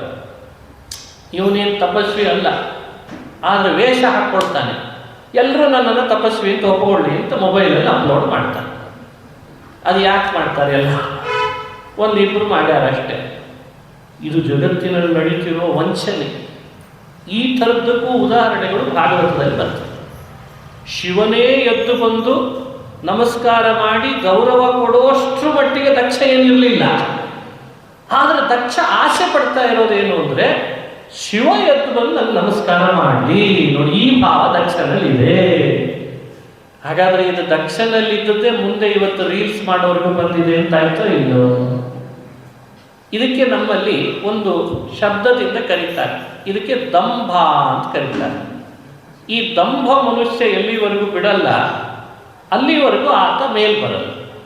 ವ್ಯಕ್ತಿತ್ವ ವಿಕಸನ ಆಗೋದ್ರ ಹಿಂದೆ ಈ ದೋಷಗಳನ್ನು ಬಿಡಬೇಕು ಅಂತ ಹೇಳ್ತಾರೆ. ಇವತ್ತು ಮನುಷ್ಯ ತನ್ನನ್ನು ತಾನು ಎತ್ತರಕ್ಕೆ ತಗೊಂಡು ಹೋಗ್ಬೇಕಾದ್ರೆ ಯಾವುದನ್ನೆಲ್ಲ ಬಿಡಬೇಕು ಅನ್ನೋದು ಇದು ಮೊದಲು ಬಿಡಬೇಕು. ನೀನೇನಲ್ಲ ಅದನ್ನು ಮೊದಲು ನೀನು ಕಂಪ್ಲೀಟಾಗಿ ಒಂದು ಪಟ್ಟಿ ಮಾಡು, ಒಂದು ಲಿಸ್ಟ್ ಮಾಡಿ. ನಾನು ಇದಲ್ಲ, ಇದು ನಾನಲ್ಲ, ಇದು ನಾನಲ್ಲ. ಆಮೇಲೆ ಒಂದು ವೇಳೆ ಇದು ನನ್ನೊಳಗೆ ಬರಬೇಕು ಅಂತ ಆಸೆ ಪಟ್ಟರೆ ಎಫರ್ಟಿನಿಂದ ಪಡಿಬೇಕು. ಆದರೆ ಇವನಿಗೇನು ಅಂದರೆ, ಅದು ಬರದೇ ಹೋದರೂ ಎಲ್ಲರೂ ನನ್ನಲ್ಲಿ ಅದು ಬಂದಿದೆ ಅಂತ ನನ್ನ ಚಪ್ಪಾಳೆ ತಟ್ಟಲಿ ಅಂತ ಆಸೆ ಪಡ್ತಾರೆ. ಇದು ಇವತ್ತು ಡ್ರಾಬ್ಯಾಕ್. ಇವನು ಆಗಿರೋದು ಫೇಲ, ಆದರೆ ಪಾಸ್ ಆಗಿದ್ದೇನೆ ಅಂತ ಎಲ್ಲರೂ ಒಪ್ಪಿಕೊಳ್ಳಿ. ಇದು ಯಾವ ಸೀಮೆ ನ್ಯಾಯ? ಇವನು ಜೀವನದೊಳಗೆ ಫೇಲ್ ಆಗಿದ್ದಾನೆ, ಸಂಸಾರ ನಡೆಸೋದ್ರಲ್ಲಿ ಫೇಲ್ ಆಗಿದ್ದಾನೆ, ಇವನು ತನ್ನ ಆಫೀಸ್ನಲ್ಲಿ ಫೇಲ್ ಆಗಿದ್ದಾನೆ, ತನ್ನ ಕರ್ತವ್ಯ ನಿಭಾಯಿಸೋದ್ರಲ್ಲಿ ಫೇಲ್ ಆಗಿದ್ದಾನೆ. ಆದರೆ ಅದನ್ನು ಮುಚ್ಚಿಡ್ತಾನೆ. ಆಗಬಾರ್ದು, ಒಳ್ಳೆ ಡ್ರೆಸ್ ಹಾಕೊಂಡ್ಬಿಡ್ತೀನಿ, ನನ್ನನ್ನು ಸಣ್ಣವನಾದರೂ ದೊಡ್ಡವನಾಗಿ ತಿಳ್ಕೊಳ್ಳಿ ಅಂತ ಆಸೆ ಪಡ್ತಾನೆ. ಇದಕ್ಕೆ ದಂಭ ಅಂತ ಕರೆದು ಶಾಸ್ತ್ರಗಳು. ಇದಕ್ಕೆ ಅವಿದ್ಯಮಾನ ಪ್ರದರ್ಶನ ದಂಭ. ಶಿವ ಎದ್ದು ಬಂದು ಗೌರವ ಕೊಡುವಷ್ಟರ ಮಟ್ಟಿಗೆ ಏನು ದಕ್ಷ ಇಲ್ಲದೆ ಹೋದ್ರು ದಕ್ಷನ ನಿರೀಕ್ಷೆ ಮಾತ್ರ ಶಿವನ ಬಗ್ಗೆ ಅದಿತ್ತಲ್ಲ, ಇದು ಬಹಳ ದೊಡ್ಡ ಅಪರಾಧ. ಈ ಕಥೆ ಹೇಳುವಾಗಲೇ ವ್ಯಾಸರು ನಮ್ಮನ್ನು ಟ್ರೈನ್ ಚೆನ್ನಾಗಿ ಮಾಡಿಬಿಡ್ತಾರೆ ವ್ಯಾಸ. ಆದರೆ ಆ ನೋಡೋ ಮುಖ ಬೇರೆ ಇದೆ. ಭಾಗವತದ ಪ್ರತಿ ಸೀಕ್ವೆನ್ಸಸ್ ಎಲ್ಲೋ ಒಂದು ಕಡೆಯಿಂದ ನಮ್ಮನ್ನೇ ಅದು ಬೆರಳು ಮಾಡಿ ತೋರಿಸ್ತಿರ್ತದೆ. ನೀನು ಹೀಗಿದ್ದಿ, ಇಲ್ಲಿ ಸ್ವಲ್ಪ ತಿದ್ದುಪಡಿ ಮಾಡ್ಕೊ, ನೀನು ಹೀಗಿದ್ದಿ, ಇಲ್ಲಿ ಸ್ವಲ್ಪ ನಿನ್ನನ್ನು ಸರಿ ಮಾಡ್ಕೊ, ಅಂದರೆ ಇನ್ನೂ ಎತ್ತರಕ್ಕೆ ಬರ್ತಿ ಅಂತ ಭಾಗವತ ನಮ್ಗೆ ಹೇಳ್ತದೆ. ಹಾಗಾದರೆ ದಕ್ಷನ ಕಥೆ ಅದು ಕೇವಲ ಅಂದು ನಡೆದ ಯಾವತ್ತೋ ಒಬ್ಬ ವ್ಯಕ್ತಿಯ ಕಥೆ ಅಲ್ಲ, ಅದು ನಮ್ಮ ನಿಮ್ಮೆಲ್ಲರ ಕಥೆಯನ್ನು ವ್ಯಾಸರು ಅಲ್ಲಿ ಹೇಳ್ತಿದ್ದಾರೆ ಅಂತ ಭಾವಿಸ್ಬೇಕು. ನಮಗಿಂತ ಹಿರಿಯರು ನಮ್ಮನ್ನು ಗೌರವಿಸಲಿ, ನಮ್ಮನ್ನು ಗೌರವಿಸೋದಲ್ಲದೆ ಅಪ್ರಿಷಿಯೇಟ್ ಮಾಡಲಿ, ನಮಗಿಂತ ಎತ್ತರದಲ್ಲಿದ್ದವರು ಯಾವಾಗಲೂ ನಮಗೆ ಬಂದು ಅವರು ಶರಣಾಗಲಿ, ಈ ಭಾವನೆಗಳೆಲ್ಲ ಮನುಷ್ಯನಿಗೆ ಬಹಳ ದೊಡ್ಡ ದುರಂತಕ್ಕೆ ಇದು ಮಾಡ್ತದೆ. ಈಗೆಲ್ಲ ಈ ಹಿರಿಯ ಕಿರಿಯ ಭಾವವನ್ನೇ ಅಲಗಳಿತಾ ಇದ್ದಾರೆ. ಅದಕ್ಕೊಂದು ಹೆಸರು ಬೇರೆ, ಎಲ್ಲ ಈಕ್ವಾಲಿಟಿ ಎನ್ನುವ ಹೆಸರಿನಲ್ಲಿ ಜಗತ್ತಿನ ವ್ಯವಸ್ಥೆಯನ್ನೆಲ್ಲ ಬುಡಮೇಲು ಮಾಡಲಿಕ್ಕೆ ಶುರು ಮಾಡಿದ್ದಾರೆ. ಬೇಕು ಈಕ್ವಾಲಿಟಿ, ಬೇಕು ಅರ್ಹತೆಗೆ ಅನುಗುಣವಾದದ್ದು ಬೇಕು. ತಂದೆ ತಾಯಂದರಿಗೆ ಮಕ್ಕಳು ಕಣ್ಣು ಕಿಸುರು ಮಾಡಿ ಕೆಲಸ ಹೇಳೋದು ಮನೆಯೊಳಗೆ. ತಗೊಂಡ್ಬಾರ ವಯಸ್ಸಾದ ತಂದೆ ತಾಯಂದ್ರಲ್ಲ. ತಂದೆ ತಾಯಂದ್ರೆ ಯಾವಾಗಲೂ ಇವನು ಬಾಲ ಬಡಿತಾ ಇರ್ಬೋದು. ಅಪ್ಪ ನೀ ಮಾಡಿದ್ದೇ ಸರಿ, ನೀ ಮಾಡಿದ್ದೇ ಸರಿ. ಇದು ನೋಡಿ ಎಲ್ಲ ವಿಕೃತಿ ಮೇಲೆ ಲೆಕ್ಚರ್ ಮಾಡಿ. ಯಾಕೆ? ನಾನು ದುಡಿತೇನೆ, ನಾನು ಮನೆಗೆ ತಂದು ಹಾಕ್ತೇನೆ, ನಾನು ವರ್ಕ್ ಫ್ರಮ್ ಹೋಮ್ ಇದ್ದೇನೆ ಅಂತಾರೆ. ಮತ್ತೆ ನಂದು ಹೈಬ್ರಿಡ್ ಇದೆ, ನಾನು ಕೋಟಿಗಟ್ಟಲೆ ದುಡಿತೀನಿ. ಒಂದು ಹಣ ಸಂಪಾದನೆ ಅನ್ನೋ ವಿಷಯ ಇಟ್ಟುಕೊಂಡು ತನಗಿಂತ ಹಿರಿಯರಾದವರು ಅಜ್ಜ ಅಜ್ಜಿ ಅಪ್ಪ ಅಮ್ಮ ದೊಡ್ಡಪ್ಪ ಯಾರು ಇವನಿಗೆ ಮಲಮೂತ್ರ ತೊಳಸಿದ್ರೋ, ಯಾರು ಇವನು ಸೀನಿದಾಗ ಮೂಗೊರೆಸಿದ್ರೋ, ಯಾರು ಇವನಿಗೆ ನಡಿಲಿಕ್ಕೆ ಬರ್ತಿದ್ದಾಗ ಕೈ ಹಿಡಿದು ಸಮಾಜದೊಳಗೆ ನಡಿಬೇಕಾಗೆ ಅಂತ ತೋರಿಸಿದ್ರೋ ಅಂಥ ಅಪ್ಪ ಅಮ್ಮಂದ್ರನ್ನ ಮಕ್ಕಳು ಏನು ನಿರೀಕ್ಷೆ ಮಾಡ್ತಿದ್ದಾರೆ ಅಂದರೆ ಇವ ನನಗೆ ಗೌರವ ಕೊಡಲಿ ನಿರೀಕ್ಷೆ ಮಾಡ್ತಿದ್ದಾರೆ. ಇದು ಏನು ವಿಪರ್ಯಾಸ! ಇದೇ ಮನುಷ್ಯನನ್ನ ಏಳಿಗೆಯಿಂದ ವಂಚಿತರನ್ನ ಮಾಡ್ತಿದೆ. ಇದರೆಲ್ಲ ಗಮನ ಹರಿಸಿ ನಾವು ನಮ್ಮನ್ನು ತಿದ್ದುಕೊಳ್ಳುವ ಹಾಗೆ ಆಗಬೇಕು. ಹೀಗೆ ದಕ್ಷ ತಾನು ಕೊಟ್ಟ ಕನ್ಯೆಗೆ ನನ್ನ ಅಳಿಯನಾಗಬೇಕು ಅಂತ ಎತ್ತರದ ಸ್ಥಾನದಲ್ಲಿರುವ ಶಿವನಿಂದ ಅಪ್ರಿಸಿಯೇಷನ್ನನ್ನು ಅಪೇಕ್ಷೆ ಪಡ್ತಾ ಇದ್ದಾನೆ. ಮರ್ಯಾದೆ ಬೇಕು, ನಾನು ಬಂದಾಗ ಎದ್ದು ನಿಲ್ಲಬೇಕು, ನನಗೆ ಗೌರವ ಕೊಡಬೇಕು ಅಂತ ಅಪೇಕ್ಷೆ ಪಟ್ಟ. ಶಿವ ಹೇಳಲಿಲ್ಲ. ಎಲ್ಲಿ ಶಿವ, ಎಲ್ಲಿ ದಕ್ಷ? ಧ್ಯಾನಾಸಕ್ತನಾದ ಶಿವ ಎದ್ದು ಬರದೇ ಇದ್ದದ್ದಕ್ಕೆ ದಕ್ಷನಿಗೆ ಮತ್ತಷ್ಟು ಆ ಒಳಗೆ ಮನಸ್ಸಿನೊಳಗೆ ಬಹಳ ದ್ವೇಷ ಹೆಚ್ಚಾಯ್ತಂತೆ. ಅಲ್ಲಿದ ಎದ್ದ ಸಭೆ ಒಳಗೆ ಜೋರಾಗಿ ಕೂಗಿದ. ಯಾರು ದೊಡ್ಡವರು ಯಾರು ಸಣ್ಣವರು ಅಂತ ವಿವೇಕ ಇಲ್ಲ ಅಂತ ಕೂಗಾಡಿದ. ಈ ಸಭೆಗೆ ಬರಬಾರದಿತ್ತು ನಾನು ಅಂತಂದ. ಈ ಶಿವನ ಪರಿವಾರನೇ ಹಿಂಗೆ ಅಂತ ಅವನು ಬೈದ. ಶಿವನ ಪರಿವಾರವನ್ನು ಬೈದು ಆ ಸಭೆಯನ್ನು ತ್ಯಜಿಸಿ ಹೊರಟುಬಿಟ್ಟ ದಕ್ಷ. ಏನೂ ಕಾರಣ ಇಲ್ಲ, ಇದನ್ನೇ ಕಾರಣವಾಗಿ ಬಿಂಬಿಸಿ ಶಿವನ ಬಗ್ಗೆ ಇರುವ ದ್ವೇಷವನ್ನು ಕಾರ್ಯ ಆ ಸಭೆಯಿಂದ ತ್ಯಜಿಸಿ ಹೊರಟು. ನೋಡಿ, ಮನುಷ್ಯನಿಗೆ ಒಳೊಳಗೆ ತಾನು ದೊಡ್ಡವ ಅನ್ನೋದು ಇನ್ಕ್ರೀಸ್ ಆದಾಗ ಎಷ್ಟು ದೊಡ್ಡ ಸಂತರ ಸಮಾವೇಶದಿಂದಲೂ ಅಲ್ಲಿನ ಜಾಗ ಖಾಲಿ ಮಾಡ್ತಾರೆ. ಎಂಥೆಂಥ ದೇವತೆಗಳು ಬಂದಿದ್ರು ಅದರಿಂದ ಅವನು ಜಾಗ ಖಾಲಿ ಮಾಡಿಬಿಟ್ಟ. ಮಾಡಿ ಮನೆ ಒಳಗೆ ಬಂದು ಮನಸ್ಸಿನೊಳಗೆ ದ್ವೇಷದ ಅಂಕುರವನ್ನು ಹೆಮ್ಮರವಾಗಿ ಬೆಳೆಸ್ಕೊಂಡು ತಾನು ಯಾಗ ಮಾಡ್ತೇನೆ ಅಂತ ಹೊರಟು ತನ್ನ ಮನೆಯಲ್ಲಿ ಯಾಗ ದೇವತೆಗಳೆಲ್ಲ ಸೇರಬೇಕು ಅಂತ ಆಹ್ವಾನ ಕೊಟ್ಟು ಶಿವನಿಗೆ ಆಹ್ವಾನ ಕೊಡಬೇಕು. ಕಾರಣ ಒಂದೇ, ಶಿವ ಬರಬಾರ್ದು. ಎಲ್ಲರೂ ಕೇಳ್ತಾರೆ, ಯಾಕೋ ನಿಮ್ಮ ಅಳಿಯಂದ್ರು ಬಂದಿಲ್ಲಲ್ಲ ಅಂತಂತಾರೆ. ಅವನ್ನೇನು ಕೇಳ್ತೀರಿ, ಅವನಿಗೆ ಯಾರ ಬಗ್ಗೆ ಗೌರವ ಇದೆ ಅಂತ ಅವನನ್ನು ಬೈಬೇಕು ಅಂತ. ಪೇಪರ್ನವರೆಲ್ಲ ಬಂದೇ ಬರ್ತಾರೆ, ಮೀಡಿಯಾದವರು ಬರ್ತಾರೆ, ಬೇಲಿಂದ ಮೇಲೆ ಇಂಟರ್ವ್ಯೂಗಳಾಗ್ತವೆ. ಯಾರ್ಯಾರಿಗೆ ಆಹ್ವಾನ ಪತ್ರಿಕೆ ಹೋಗಿಲ್ಲ ಅಂತ ಕೇಳ್ತಾರೆ. ಆವಾಗ ಪರ್ಪಸ್ಲಿ ಹೇಳೋದು ಶಿವನಿಗೆ ನಾವು ಕೊಟ್ಟಿಲ್ಲ, ಬರಲ್ಲ ಅಂತ. ಯಾಕೆ ಅಂತ ಅವ್ರು ಕೇಳಬೇಕು. ಅವನು ಹೀಗೆ ಹಿಂದೆ ಮಾಡಿದ್ದ ಅಂತ ಅವನ ಬಗ್ಗೆ ದೋಷ ತೋರಿಸ್ಬೇಕು. ಹೀಗೆ ದಕ್ಷ ಬುದ್ಧಿಪೂರ್ವಕವಾಗಿ ಶಿವನಿಗೆ ಅವಮಾನ ಮಾಡಲಿಕ್ಕೆ ತನ್ನ ಮನೆಯಲ್ಲಿ ಯಾಗ ಹೂಡಿಲ್ಲ. ಯಾಗ ಮಾಡ್ತೇನೆ ಅಂತ ಹೊರಟಿದ್ದಾನೆ. ಸತಿ ಎಲ್ಲ ದೇವತೆಗಳು ದಕ್ಷನ ಮನೆಗೆ ಬಂದಾಗ ನಾನು ಮಾತ್ರ ಹೋಗ್ತಾ ಇದ್ರೆ ಹೇಗಾದೀತು ಅಂತ ಸತಿ ತಾನು ಹೋಗುವ ಬಯಕೆ ವ್ಯಕ್ತಪಡಿಸಿದ್ಲು ಅಂತ ಭಾಗವತ ಹೇಳ್ತಾರೆ. ವಾಸ್ತವಿಕವಾಗಿ ಸತಿ ಬಹಳ ದೊಡ್ಡ ತಿಳುವಳಿಕೆಸ್ತಳು. ಆದ್ರೆ ಅಷ್ಟು ಹೋಗುವ ತವಕ ಯಾಕೆ ತೋರಿಸ್ತಾಳೆ? ಅವಳು ಹೆಣ್ಣನ್ನು ಪ್ರತಿನಿಧಿಸಿ ಆ ರೀತಿ ವಿಡಂಬನೆ ಮಾಡ್ತಾಳೆ ಅಂತ ಭಾಗವತ ಹೇಳ್ತಾರೆ. ಹೆಣ್ಣಿಗೊಂದು ಭಾವ, ಎಷ್ಟೇ ಆಗಲಿ ಗಂಡನ ಮನೆಯೊಳಗಿರೋ ಸವಲತ್ತು ಸುಖ ಸಂಪತ್ತು ಇದ್ರೂ ನಮ್ಮ ತವರ ಮನೆಯೇ ತವರ ಮನೆ ಅಂತ ಇದನ್ನೂ ಬಿಂಬಿಸುವ ಕತೆ ಭಾಗವತದಲ್ಲಿ ಹೇಳ್ತಾರೆ. ಇದೇ ಭಾಗವತ ಅಂದರೆ ಅದು ಕೌಟುಂಬಿಕ ವಿಷಯ ಹೇಳ್ತದೆ, ಅದು ಸಾಮಾಜಿಕ ವಿಷಯಗಳನ್ನೇ ಹೇಳ್ತದೆ. ಇವೆರಡನ್ನೂ ಮೀರಿದ ಆಧ್ಯಾತ್ಮಿಕ ಸ್ತರವನ್ನು ನಮಗೆ ಹುಟ್ಟಿಸ್ತದೆ. ಹೀಗೆ ಭಾಗವತ ನಮಗೆ ಕೌಟುಂಬಿಕ ಸರಿ, ಸಾಮಾಜಿಕ ಸರಿ, ಆಧ್ಯಾತ್ಮಿಕನೂ ಸರಿ. ಆ ಅರ್ಥದಲ್ಲಿ ನೋಡಿದರೆ ಅವಳೊಂದು ಕುಟುಂಬದಲ್ಲಿದ್ದು ನಾನು ನನ್ನ ಮನೆಗೆ ಹೋಗಬಾರ್ದು ಅಂದರೆ ಹೇಗೆ ಸಾಧ್ಯ ಅಂತ ತವಕದಿಂದ ಹೋಗುವ ಬಯಕೆಯನ್ನು ವ್ಯಕ್ತಪಡಿಸ್ತಾಳೆ. ಆಗ ಶಿವ ಅವಳಿಗೆ ಹೋಗೋದು ಬೇಡ ಅನ್ನಲಿಕ್ಕೆ ಕಾರಣ ಕೊಡ್ತಾನೆ.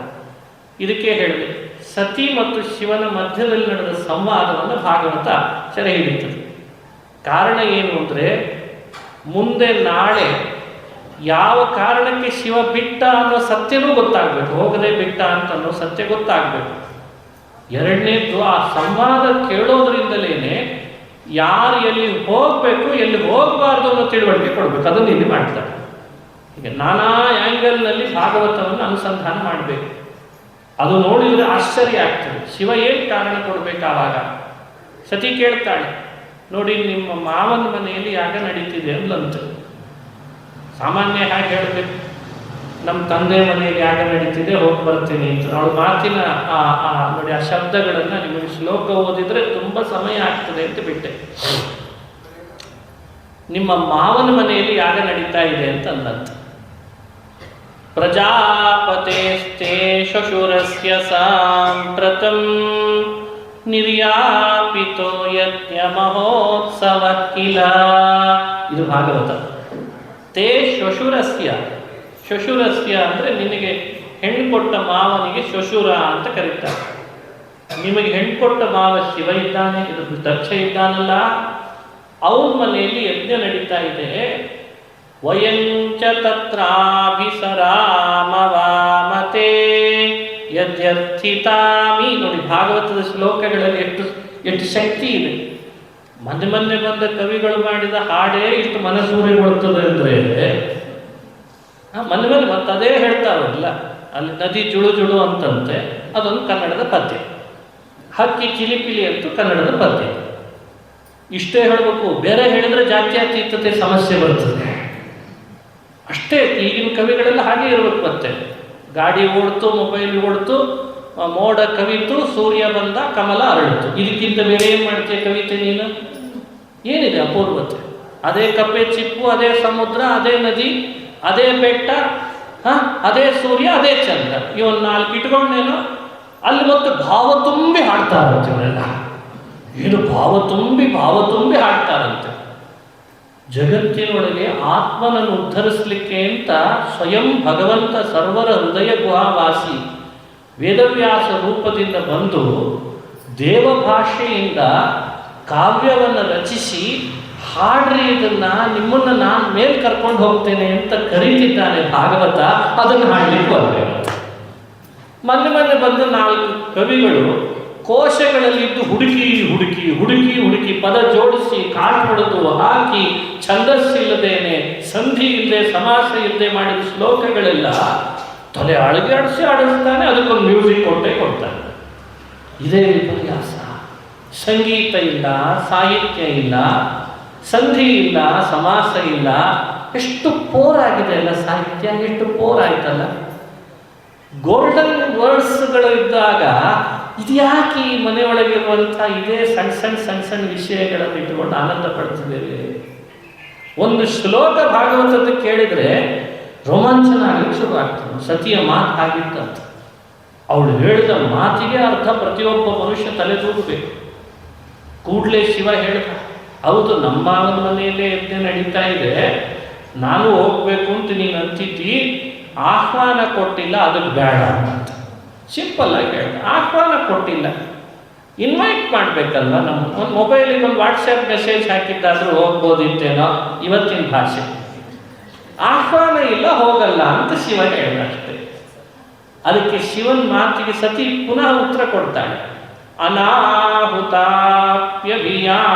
ಸೌಹೃದಾ ಭರ್ತುರ್ಗುರುರ್ದೇಹ ಕೃತಶ್ಚ ಕೇತನಂ. ಇದು ಸತಿಯ ಮಾತು. ಆಹ್ವಾನ ಇಲ್ಲದೆ ಹೋಗಬಾರ್ದು ಅಂತ ಅಂತಿದ್ದೀರಲ್ಲ, ಇಂಥವ್ರ ಮನೆಗೆ ಆಹ್ವಾನ ಇಲ್ಲದೆ ಹೋಗ್ಬೇಕಲ್ವೇ ಅಂತ ಅಂದದ್ದು. ಯಾರ ಮನೆಗೆ? ಭರ್ತುರ್ಗುರೋ ದೇಹ ಕೃತಶ್ಚ ಕೇತನಂ. ಹೆಂಡತಿ ತವ್ರ ಮನೆಗೆ ಬಂದರೆ ತನ್ನ ಗಂಡನ ಮನೆಗೆ ಹೋಗಬೇಕು ಅಂದ್ರೆ ತಾನೇ ಹೋಗ್ಬೇಕಷ್ಟೆ. ಇಲ್ಲ ಗಂಡ ನನಗೆ ಫೋನ್ ಮಾಡಿ ಅಂತ ಹಠ ಹಿಡಿದ್ರೆ ಏನು ಮಾಡೋಣ? ಅಲ್ಲಿ ಆಹ್ವಾನದ ಅವಶ್ಯಕತೆ ಇರಲ್ಲ. ಅವಳ ಮನೆ ಅದು, ಅವಳೇ ಹೋಗ್ಬೇಕಷ್ಟೇ. ಭರ್ತು ಗುರೋ ಶಿಷ್ಯ ಗುರು ಸನ್ನಿಧಾನಕ್ಕೆ ಹೋಗ್ಲಿಕ್ಕೆ ಗುರುಗಳು ರಾಯಸ ಕಳಿಸ್ಲಿ ಅಂತ ಹಠ ಮಾಡಬಾರ್ದು. ನಮ್ಮ ಗುರುಗಳು ರಾಯಸ ಕಳಿಸಿದ್ರು ಅಷ್ಟೇ ಹೋಗ್ತೇನೆ ಏನರ್ಥ? ನಿನಗೆ ತಾನೇ ಬೇಕಿದೆ ಗುರು ಅನುಗ್ರಹ. ನೀನು ಅವ್ರ ಸನ್ನಿಧಿಗೆ ಆಹ್ವಾನ ಇಲ್ಲದೆ ಹೋಗ್ಬೇಕಪ್ಪ.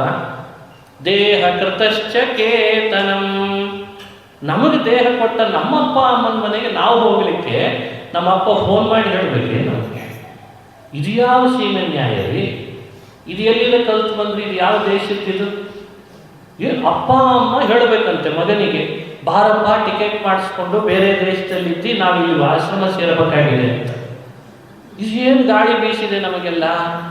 ಅರೆ ತಂದೆ ತಾಯಂದ್ರ ಸನ್ನಿಧಾನಕ್ಕೆ ಮಕ್ಕಳು ಬರಲಿಕ್ಕೆ ತಂದೆ ತಾಯಂದ್ರ ಆಹ್ವಾನ ಬೇಕಾ? ಅರೆ ದೇಹ ಕೊಟ್ಟವರು 9 ತಿಂಗಳು ಹೆತ್ತವಳು ಆ ಅಮ್ಮ, ಅವಳಿಲ್ಲದೆ ಭೂಮಿಗೆ ನೀನು ಬರ್ತಿದ್ದೆ ಹೇಗಪ್ಪ? ಅವಳಿದ್ದೆಡೆಗೆ ನೀನು ಓಡಬೇಕು, ಹೋಗ್ಬೇಕು, ಅವಳನ್ನು ನೋಡ್ಲಿಕ್ಕೆ ಆಹ್ವಾನ ಬೇಕಾ? ಎಷ್ಟು ಸರಳ ಮಾತುಗಳನ್ನು ಹೇಳ್ತಾಳಲ್ಲ ಸತಿ, ಜಗತ್ತಿಗೆ ಬುದ್ಧಿವಾದ. ಅದಕ್ಕೆ 3 ಥರದ ಸಂಹಿತೆ: ಪ್ರಭು ಸಂಹಿತೆ, ಕಾಂತಾ ಸಂಹಿತೆ, ಮಿತ್ರ ಸಂಹಿತೆ ಅಂತ. ನಮ್ಮಲ್ಲಿ ವಾಂಗ್ಮಯವನ್ನು ವೇದ ಹಾಗೂ ಮಹಾಭಾರತ, ಪುರಾಣ ಅಂತ ವಿಂಗಡಿಸುವಾಗ ವೇದಗಳೆಲ್ಲ ಪ್ರಭು ಸಂಹಿತೆ ಅಂತ ಹಿರಿಯರು ವಿಂಗಡಿಸಿದ್ರು. ಪ್ರಭು ಸಂಹಿತೆ ಅಂದರೆ ಆರ್ಡರ್ ಮಾಡ್ತಾರೆ, ನೀನು ಹೀಗಿರಬೇಕು, ಹೀಗಿಲ್ಲದೆ ಇದ್ದರೆ ಶಿಕ್ಷೆ ಆಗ್ತದೆ. ಇದೆಲ್ಲ ಪ್ರಭು ಸಂಹಿತೆ ಅಂತ ಅರ್ಥ. ಕಾಂತಾ ಸಂಹಿತೆ, ಮಿತ್ರ ಸಂಹಿತೆ. ಮಿತ್ರ ಸಂಹಿತೆ ಅಂದರೆ ಒಬ್ಬ ಮಿತ್ರ ಇನ್ನೊಬ್ಬ ಮಿತ್ರನಿಗೆ ಒಳ್ಳೆಯ ವಿಷಯಗಳನ್ನು ಹೇಳಬೇಕಾದ್ರೆ ಯಾವ ಭಾಷೆಯನ್ನು ಬಳಸ್ತಾನೋ ಅದಕ್ಕೆ ಮಿತ್ರ ಸಂಹಿತೆ. ಮಹಾಭಾರತ ಮಿತ್ರ ಸಂಹಿತೆ ಅಂತ ಅರ್ಥ. ಹಾಗೆ ಕಾಂತಾ ಸಂಹಿತೆ, ಗಂಡ ಹೆಂಡತಿಯರು ಬದುಕಿನ ರಥ ನಡೆಸಬೇಕಾದ್ರೆ ಇಬ್ಬರು ಪರಸ್ಪರ ಹೆಂಡತಿ ಗಂಡನಿಗೆ, ಗಂಡ ಹೆಂಡತಿಗೆ ಮಾತುಗಳನ್ನಾಡಿ ಹೇಗೆ ನಡೆಸ್ತಾರೋ ಅದನ್ನು ಕಾಂತಾ ಸಂಹಿತೆ ಅಂತ ಕರೀತಾರೆ. ಭಾಗವತ ಪುರಾಣ ಇದು ಕಾಂತಾ ಸಂಹಿತೆ ಅಂತ ಅರ್ಥ.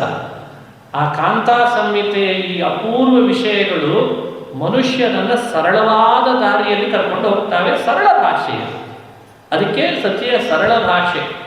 ಗಂಡನ ಮನೆ, ಗುರುಗಳ ಮನೆ ಹಾಗೂ ತಂದೆ ತಾಯಿಯನ್ನು ದೇಹ ಕೊಟ್ಟವರ ಮನೆಗೆ ಆಹ್ವಾನ ಬೇಕಿಲ್ಲಲ್ವಾ ಅಂತ ಸರಳ ಮಾತಿನಲ್ಲಿ ಹೇಳಿದ್ರು.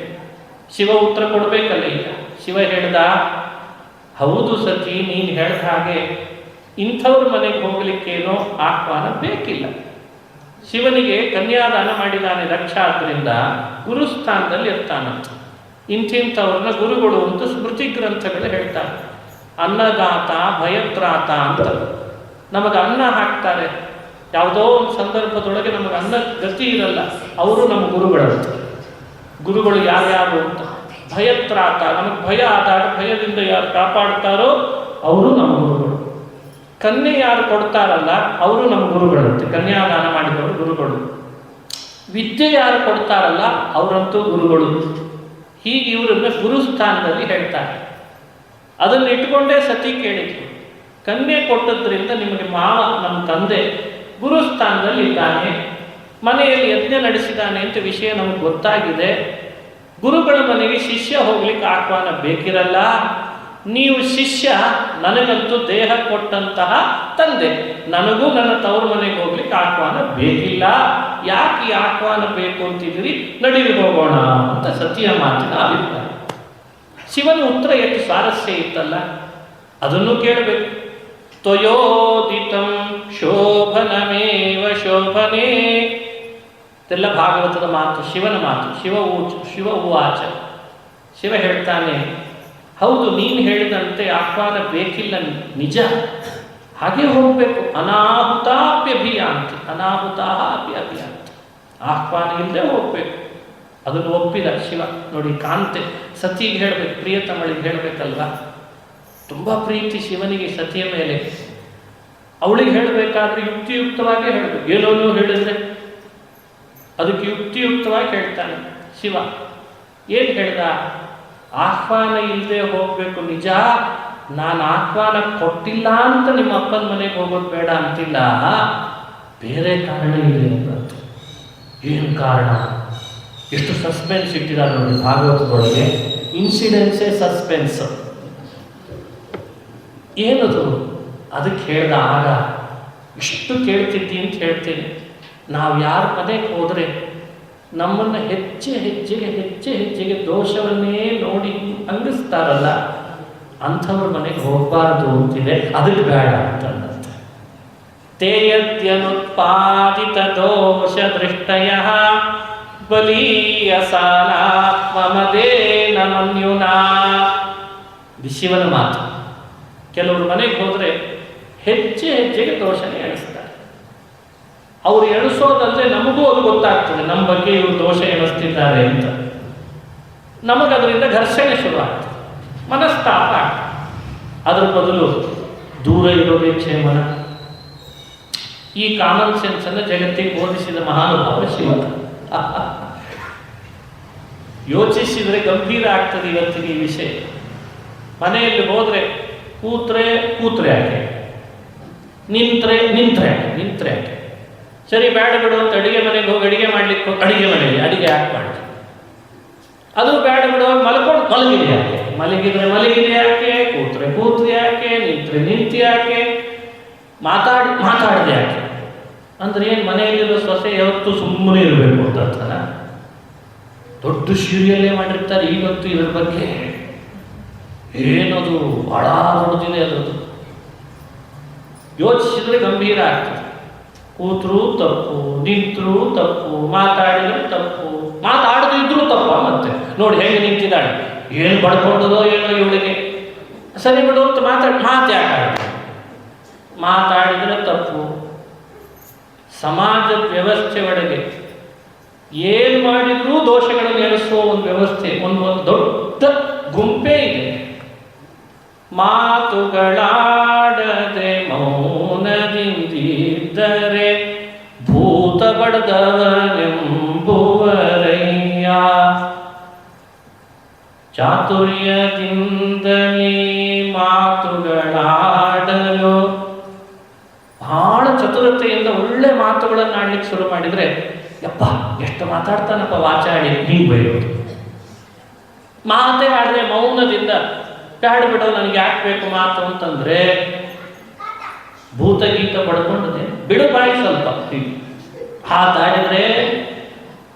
ಮಾತಾಡದೇ ಇದ್ರೆ ಕಾಮೆಂಟ್ ಸೆಕ್ಷನ್ ಓಪನ್ ಆದ್ಮೇಲೆ ಬಿಡೋನು ಯಾರು? ಅದರೊಳಗೆ ಎಲ್ಲರೂ ಒಂದು ಗೋಲ್ ಹಾಕೋರೆ. ಇದೇ ಸಮಾಜ. ಇಲ್ಲಿ ನಾವು ಬದುಕಬೇಕಿದೆ, ಇಲ್ಲಿ ಬಾಳ್ಬೇಕಿದೆ, ಇಲ್ಲಿ ನಮ್ಮ ತನವನ್ನು ಸಾಧಿಸಬೇಕಿದೆ, ಯೋಚಿಸಬೇಕಿದ್ರ ಬಗ್ಗೆ ಅಂತಾರೆ ರುದ್ರದೇವರು. ತೇಯತ್ಯನುತ್ಪಾದಿತ ದೋಷ ದೃಷ್ಟಯ. ಒಬ್ಬ ವ್ಯಕ್ತಿಯಲ್ಲಿ ಆ ದೋಷ ಇಲ್ಲ, ಆದರೆ ಇನ್ನೊಬ್ಬನು ಅವನ್ನ ಹೀಳಿಸ್ಬೇಕು ಅಂತ ಹೇಳಿ ಆ ದೃಷ್ಟಿಯಿಂದ ದೋಷ ಹಾಕ್ತಾನೆ. ಇದು ಬಹಳ ದೊಡ್ಡ ಸಮಸ್ಯೆ. ಅವನೊಳಗದು ಇಲ್ಲ, ಆದರೆ ಇವನು ಅದನ್ನು ಅವನೊಳಗೆ ಆರೋಪ ಮಾಡ್ತಾನೆ. ಅಂಥವ್ರ ಕಡೆಯಲ್ಲಿ ಹೋಗ್ಲಿಕ್ಕೆ ಬಹಳ ಎಚ್ಚರಿಕೆಯಿಂದ ಇರು ಅಂತ ಶಿವ. ನಾನು ಈಗ ಅಲ್ಲಿಗೆ ಹೋಗೋದ್ರಿಂದ ನನ್ನೊಳಗೆ ದೋಷವನ್ನೇ ಹೆಜ್ಜೆಗೆ ಎಣಿಸ್ಲಿಕ್ಕೆ ಶುರು ಮಾಡ್ತಾನಲ್ಲ ನಿಮ್ಮಪ್ಪ, ನಿನಗೂ ಮನಸ್ಸಿಗೆ ಖೇದ, ನನಗೂ ಖೇದ, ಯಾಕೆ ಬೇಕು ಈ ಘರ್ಷಣೆ? ನಮಗೆ ಗೌರವ ಇಲ್ಲದೆ ಇರೋ ಜಾಗದಲ್ಲಿ ನಾವು ಏನು ಗೌರವ ಪಡಲಿಕ್ಕೆ ಸಾಧ್ಯ? ಒಬ್ಬ ಹಿರಿಯರು ಹೇಳ್ತಾರಲ್ಲ, ದೊಡ್ಡ ಸಂತರು ಹೇಳಿದ ಮಾತು, ಯಾವ ಸ್ಥಳದಲ್ಲಿ ನಮಗೆ ಗೌರವ ಇಲ್ಲ ಆ ಸ್ಥಳದಲ್ಲಿ ನಮಗೆ ಚಪ್ಪಲಿನೂ ಬಿಡಬಾರ್ದು ಅಂತ ಹೇಳಿದ್ರಂತೆ. ನಮ್ಮ ಭಾರತ ದೇಶದ ಸಂತರ ಮಾತು. ಇತಿಹಾಸ ಪುಟಗಳನ್ನು ನಾವು ತಿರುಗಿ ಹಾಕಿದಾಗ ಸಿಕ್ಕ ಒಂದು ದೊಡ್ಡ ಮಾತು. ಇದನ್ನೇ ಶಿವ ಅಂದೇ ಜಗತ್ತಿಗೆ ಬೋಧಿಸಿದ. ಯುವಕರಿರ್ಬೋದು, ಯುವತಿಯರಿರ್ಬೋದು, ಒಳ್ಳೆ ವಯಸ್ಸಾಗಿರೋರು ಇರಬಹುದು, ಹಿರಿಯರಿರ್ಬೋದು, ಕಿರಿಯರಿರ್ಬೋದು. ನಿಮ್ಮದೇ ಸ್ಥಾನಕ್ಕೆ, ನಿಮ್ಮದೇ ಮಾತಿಗೆ, ನಿಮ್ಮ ತೀವಿಗೆ, ನಿಮ್ಮ ವ್ಯಕ್ತಿತ್ವಕ್ಕೆ, ನಿಮ್ಮ ಕಾರ್ಯಕ್ಕೆ ಎಲ್ಲಿ ಗೌರವ ಇಲ್ಲ, ಅದು ನಿಮ್ಮ ಸ್ಥಳ ಅಲ್ಲ.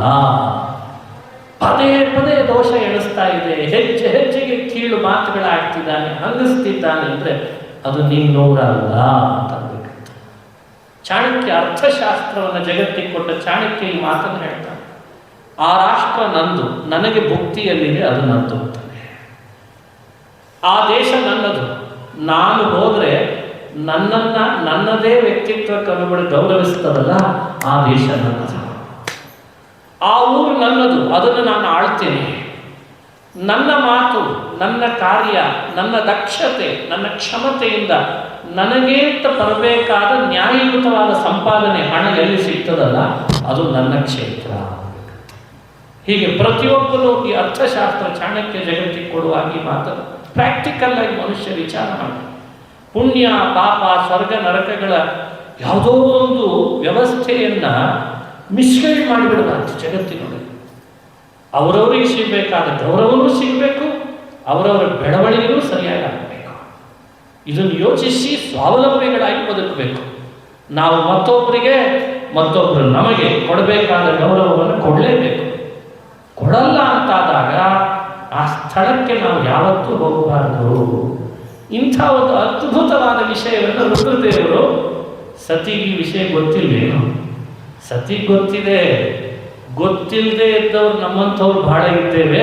ಸತಿಯನ್ನು ನಿಮಿತ್ತ ಮಾಡಿ ಅವಳಿಗೆ ಹೇಳಲ್ಲ ಅಂತ ಭಾಗವತವನ್ನು ಅನುಸಂಧಾನ ಮಾಡಬೇಕು. ಈ ಶಿವ ಜಗತ್ತಿಗೆ ಉಪದೇಶ ಮಾಡ್ತಾನೆ. ಮುಂದುವರೆದ ಕಥೆ ಇನ್ನು ವಿಸ್ತಾರವಾದದ್ದು.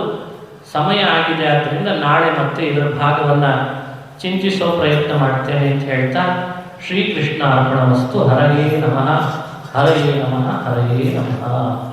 ಎಲ್ಲ ಭಾಗವತಕ್ಕೆ ಅಂತ ಬಂದ ಭಗವದ್ ಭಕ್ತರಿಗೆ ದಿನನಿತ್ಯ ಒಂದು ಚಿಕ್ಕ ಶ್ಲೋಕ ಹೇಳ್ಕೊಡ್ತೇನೆ. ರಾಮನ ಬಗ್ಗೆ, ಕೃಷ್ಣನ ಬಗ್ಗೆ ಒಂದು 3 ಅಥವಾ 4 ಅಥವಾ 5 ಸಲ ನೀವೆಲ್ಲ ಅದನ್ನು ಹೇಳಿ ದೇವರಲ್ಲಿ ಸಮರ್ಪಿಸಿ ಶ್ರೇಯೋಭಾಗಿಗಳಾಗುವ ಪ್ರಯತ್ನ ಮಾಡೋಣ. ಇವತ್ತು ಹೇಳ್ಕೊಡ್ತೇನೆ. ಪ್ರತಿಯೊಬ್ಬರೂ ಅದನ್ನು, ಕೆಲವರಿಗೆ ಬರ್ತಿರ್ತದೆ, ರಾಮನ ಸ್ತೋತ್ರ ಇದು, ಇದನ್ನು ಎಲ್ಲರೂ ಹೇಳೋಣ ಅಂತ ಈ ಸಂಕಲ್ಪ ಮಾಡಿ 3 ದಿವಸ ಅದನ್ನು ಚೆನ್ನಾಗಿ ಮನನ ಮಾಡಿಬಿಡೋಣ. ಆಪದಾಮಪಹರ್ತಾರಂ ಆಪದಾಮಪಹರ್ತಾರಂ ದಾತಾರಂ ಸರ್ವಸಂಪದಾ ದಾತಾರಂ ಸರ್ವಸಂಪದಾ ಲೋಕಾಭಿರಾಮಂ ಶ್ರೀರಾಮಂ ಲೋಕಾಭಿರಾಮಂ ಶ್ರೀರಾಮಂ ಭೂಯೋ ಭೂಯೋ ನಮಾಮ್ಯಹಂ ಭೂಯೋ ಭೂಯೋ ನಮಾಮ್ಯಹಂ ಆಪದಾಮಪಹರ್ತಾರಂ ದಾತಾರಂ ಸರ್ವಸಂಪದಾ ಲೋಕಾಭಿರಾಮಂ ಶ್ರೀರಾಮಂ ಭೂಯೋ ಭೂಯೋ ನಮಾಮ್ಯಹಂ ಆಪದಾಮಪಹರ್ತಾರಂ ದಾತಾರಂ ಸರ್ವಸಂಪದಾ ಲೋಕಾಭಿರಾಮಂ ಶ್ರೀರಾಮಂ ಭೂಯೋ ಭೂಯೋ ನಮಾಮ್ಯಹಂ ಆಪದಾಮಪಹರ್ತಾರಂ ದಾತಾರಂ ಸರ್ವಸಂಪದಾ ಲೋಕಾಭಿರಾಮಂ ಶ್ರೀರಾಮಂ ಭೂಯೋ ಭೂಯೋ ನಮಾಮ್ಯಹಂ. ಧನ್ಯವಾದ. ನಾಳೆ ಇದೇ ಸಮಯಕ್ಕೆ ಮತ್ತೆ ಎಲ್ಲರೂ ಭಾಗವಹಿಸೋಣ. ಶ್ರೀಕೃಷ್ಣ ಅರ್ಪಣಮಸ್ತು.